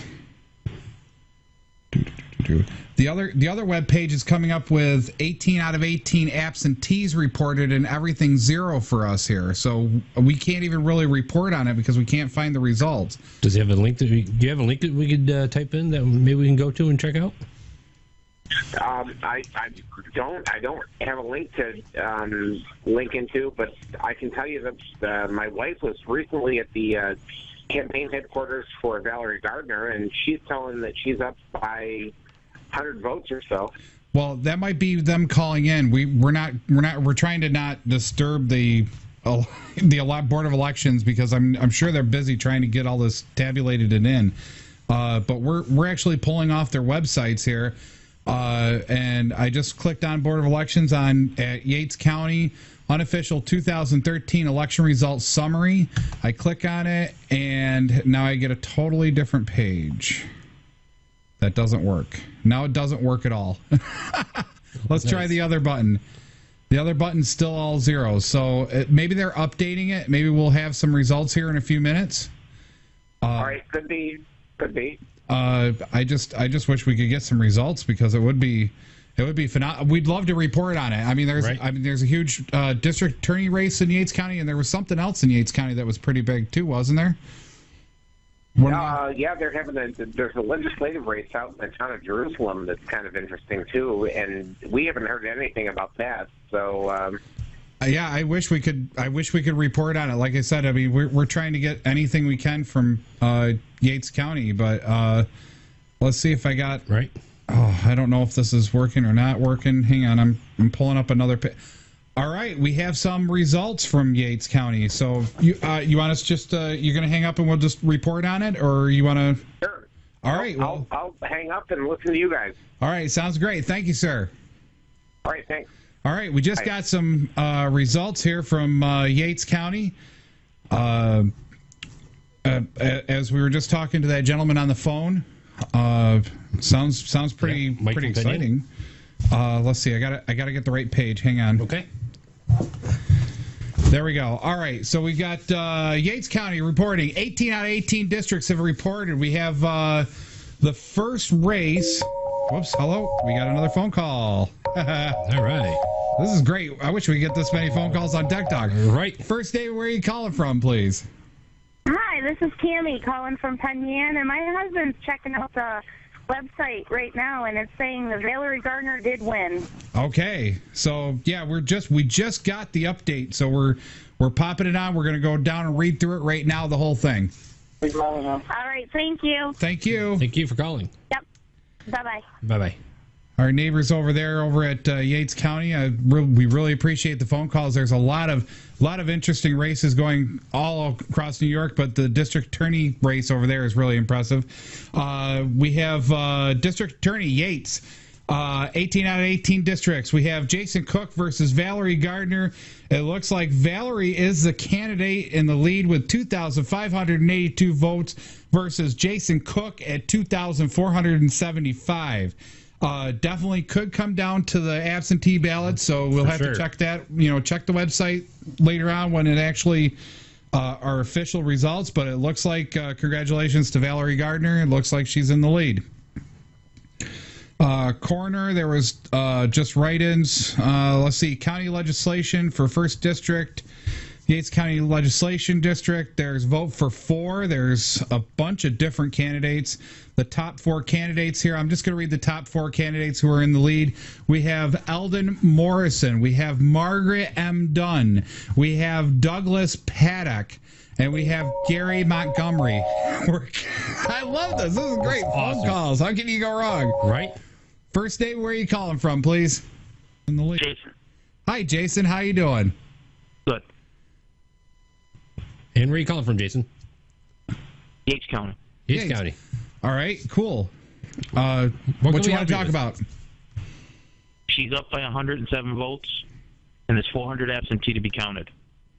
Oh, okay. So it's definitely coming down to the absentee for the district attorney's race, correct? Correct. All right, cool. So 400. So she's up 100 and 110. Well, not even 108 and 107. Thank you. I'm glad you got a calculator. I can't add. But and there's 400 and what out for absentee? 400. 400. So it's still anybody's race in that district attorney's race, right? Anybody can win that. A lot of close races all the way across New York State. Well, thank you, sir. I appreciate it. Anything else? Did he go? He did go. He hung up. Okay. All right. Anyway, officials results for Yates? Yep, I'm still working on them. All right. Sorry. That's okay. Let's see. I did the county legislator, right? First one, vote for 4. I think you were working on that one, weren't you? Yes, the last one was Gary. Gary Montgomery is still in the lead. We have county legislator for the 3rd Yates County Legislative District. We have Leslie Church. Actually, the same. It's unopposed. So Leslie Church, Danielle Banach, Mark W. Morris, Leland Sackett. We have over here. We have county legislator for 2nd Yates County Legislative District. We have vote for 3, Robert F. Clark, James Smith, and Timothy Dennis, all unopposed. Right. County Legislative 4th District, vote for 3. All 3 are the same. They're incumbents. So Bonnie Pierce, William Holgate, and James Moulter. Sorry if I butchered that. Supervisor for Barrington, unopposed, Frederick G. Wright. Supervisor for Benton in Yates County, John E. Prendergast. Prendergast? Wow, okay. Thank God I don't announce sports, right? Let's see. Supervisor for Italy, the little town of Italy out there in Yates County, Margaret M. Dunn, unopposed. Supervisor for Jerusalem, Patrick Killen, unopposed. Supervisor for Middlesex, Robert N. Moulter, unopposed. Supervisor for Potter, Leonard Lisenby, unopposed. Supervisor for Torrey Yates County, Patrick H. Flynn, unopposed. Town Clerk for Milo, Patricia Christensen is unopposed. I'm trying to find the opposed ones. I'm sorry it's taking so long. Town Clerk and Town Tax Collector, Joy C. Perry, unopposed. Town Clerk, Town Tax Collector for Italy, Deborah J. Craig, unopposed. A lot of these are unopposed. I guess I'm not going to keep writing down through the unopposed ones. Let me see if I can find the one that we were talking about earlier, which was Town Council for Barrington, unopposed. Where is this one that... I'm trying to find the one that was big here. Most of these are all unopposed, so I'm not finding too many here. Unopposed. I'm so sorry. The big one was the district attorney's race. Well, the district attorneys, and then there was one village race that was, or town level race that was pretty big too. And I don't see it. I really don't see it. Most of these are all. Superintendent of Highways for Middlesex. Thomas Rifstek versus William Rout. Looks like Thomas is getting the head nod there, 273 to 111. Like I said, I'm not finding that one that was... Well, if somebody can tell me which race it is, I would be more than happy to read it, but I don't see it on the spreadsheet here. Right, give us a call, 315-220-0692. Yeah, absolutely. We can get you on the air. What about those New York State results, JJ? You got those up on? Oh, on the proposals? Yeah, I'm wondering how we're doing via New York State. Well, via New York State, 54 counties reporting in as of 11/23, and proposal 1 on the casino gaming was 56% in favor, 43% against. We got Proposition 2, which is the civil service credits for the veterans with disabilities. That's overwhelmingly in favor of 83% to 16%. You got the indebtedness in regards to the sewage facilities, 61% in favor, 38% against. We got the disputed title and forest preserve, 72% in favor, 27% against. And we got the Nyco Minerals Incorporated, actually still a little close yet, 53% to 46% against. And Proposal 6, with the increasing the age which certain state judges can serve, extreme 61% against and 38% in favor. Wow, that's pretty. So, yeah, a lot of interesting things going on here in New York State, across the state. A lot of interesting races. I mean, we were talking just about Yates County finally coming up on board. I know Seneca County just finally reported 100%, I believe. Right, and changing the corners. Yeah, the corners race was a big one, right? Big one, yep. And that may come down to absentee ballots, depending on how many are out there. We got Tim Snyder was 3165. We got now Paul McPherson with 3272. Al Hucker with 2621. And Debbie Moody Kelly with 3845. So right now, if you look at it, it would be Debbie Kelly and Mr. McPherson. Right. And then what's the point spread on that? Paul McPherson, 25.36% to Tim Snyder with 24.53% of the vote.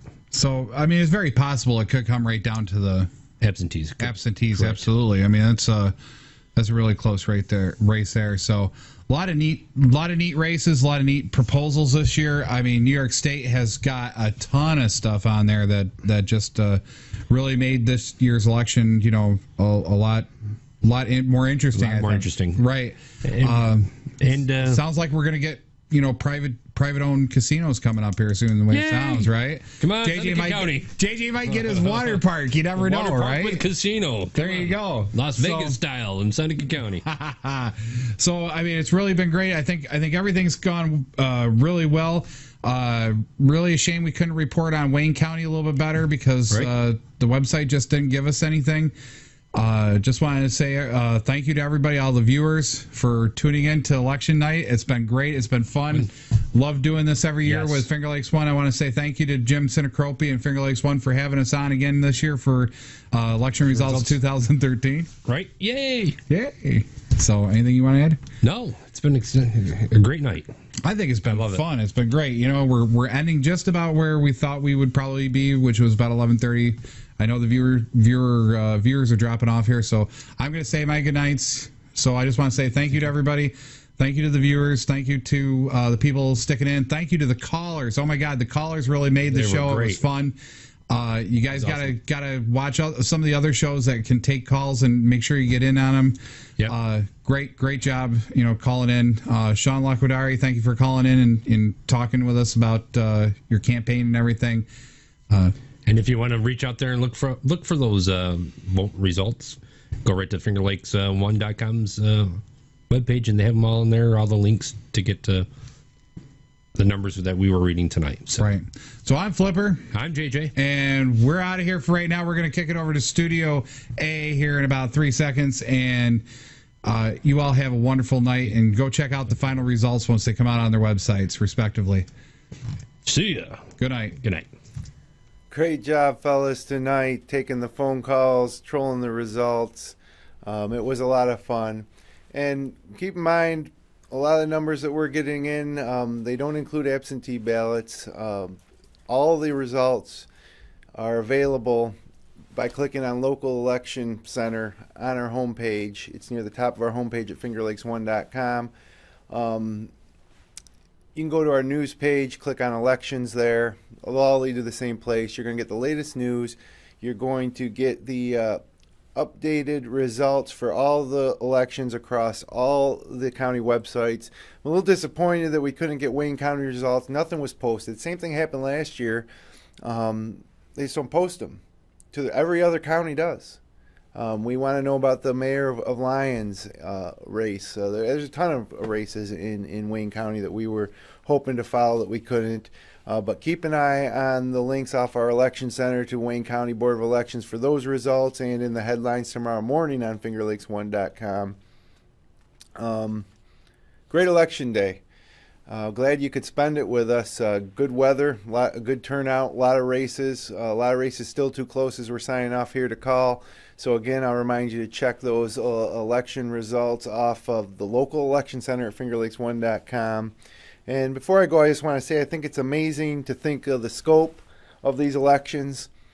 You know, even here in the Finger Lakes, a lot of rural communities and small cities, but the number of people that are involved to pull something like this off. All the volunteers today, all the candidates and the people that help them in their campaigns, you know, all the people that voted, you know, even as just as voters, you're taking part in this whole process today on election day, and it's a giant undertaking. And here in America, you know, it's something special we've been able to pull off time and time and again, holding these elections without violence, without too much dispute. And certainly at the local level, which was where this election was focused, it certainly has an impact. Your vote really counts. So if you voted today, or you volunteered your time, or perhaps you threw your hat in the ring and are still waiting on the results of your race, you know, whatever you did to be involved today, thank you. It's the engagement of our citizens that will help our communities, like small communities like ours here in the Finger Lakes, make it through difficult times, persevere, and keep fighting the good fight in our attempt to build better lives for our families. It's apathy. I think that's our biggest enemy. So if you exercised your right to vote today, thank you. For Phil Snyder, Jim Leonard, our producer Jeremy Hunt, the rest of our news team and staff behind the scenes here at fingerlakes1.com and fingerlakes1.tv, thank you. Thank you for being with us tonight. Check back to fingerlakes1.com throughout the night and tomorrow night for election updates and full results and the latest news. From Seneca Falls, New York, I'm Jim Sinicropi, saying good night and sleep tight, Finger Lakes.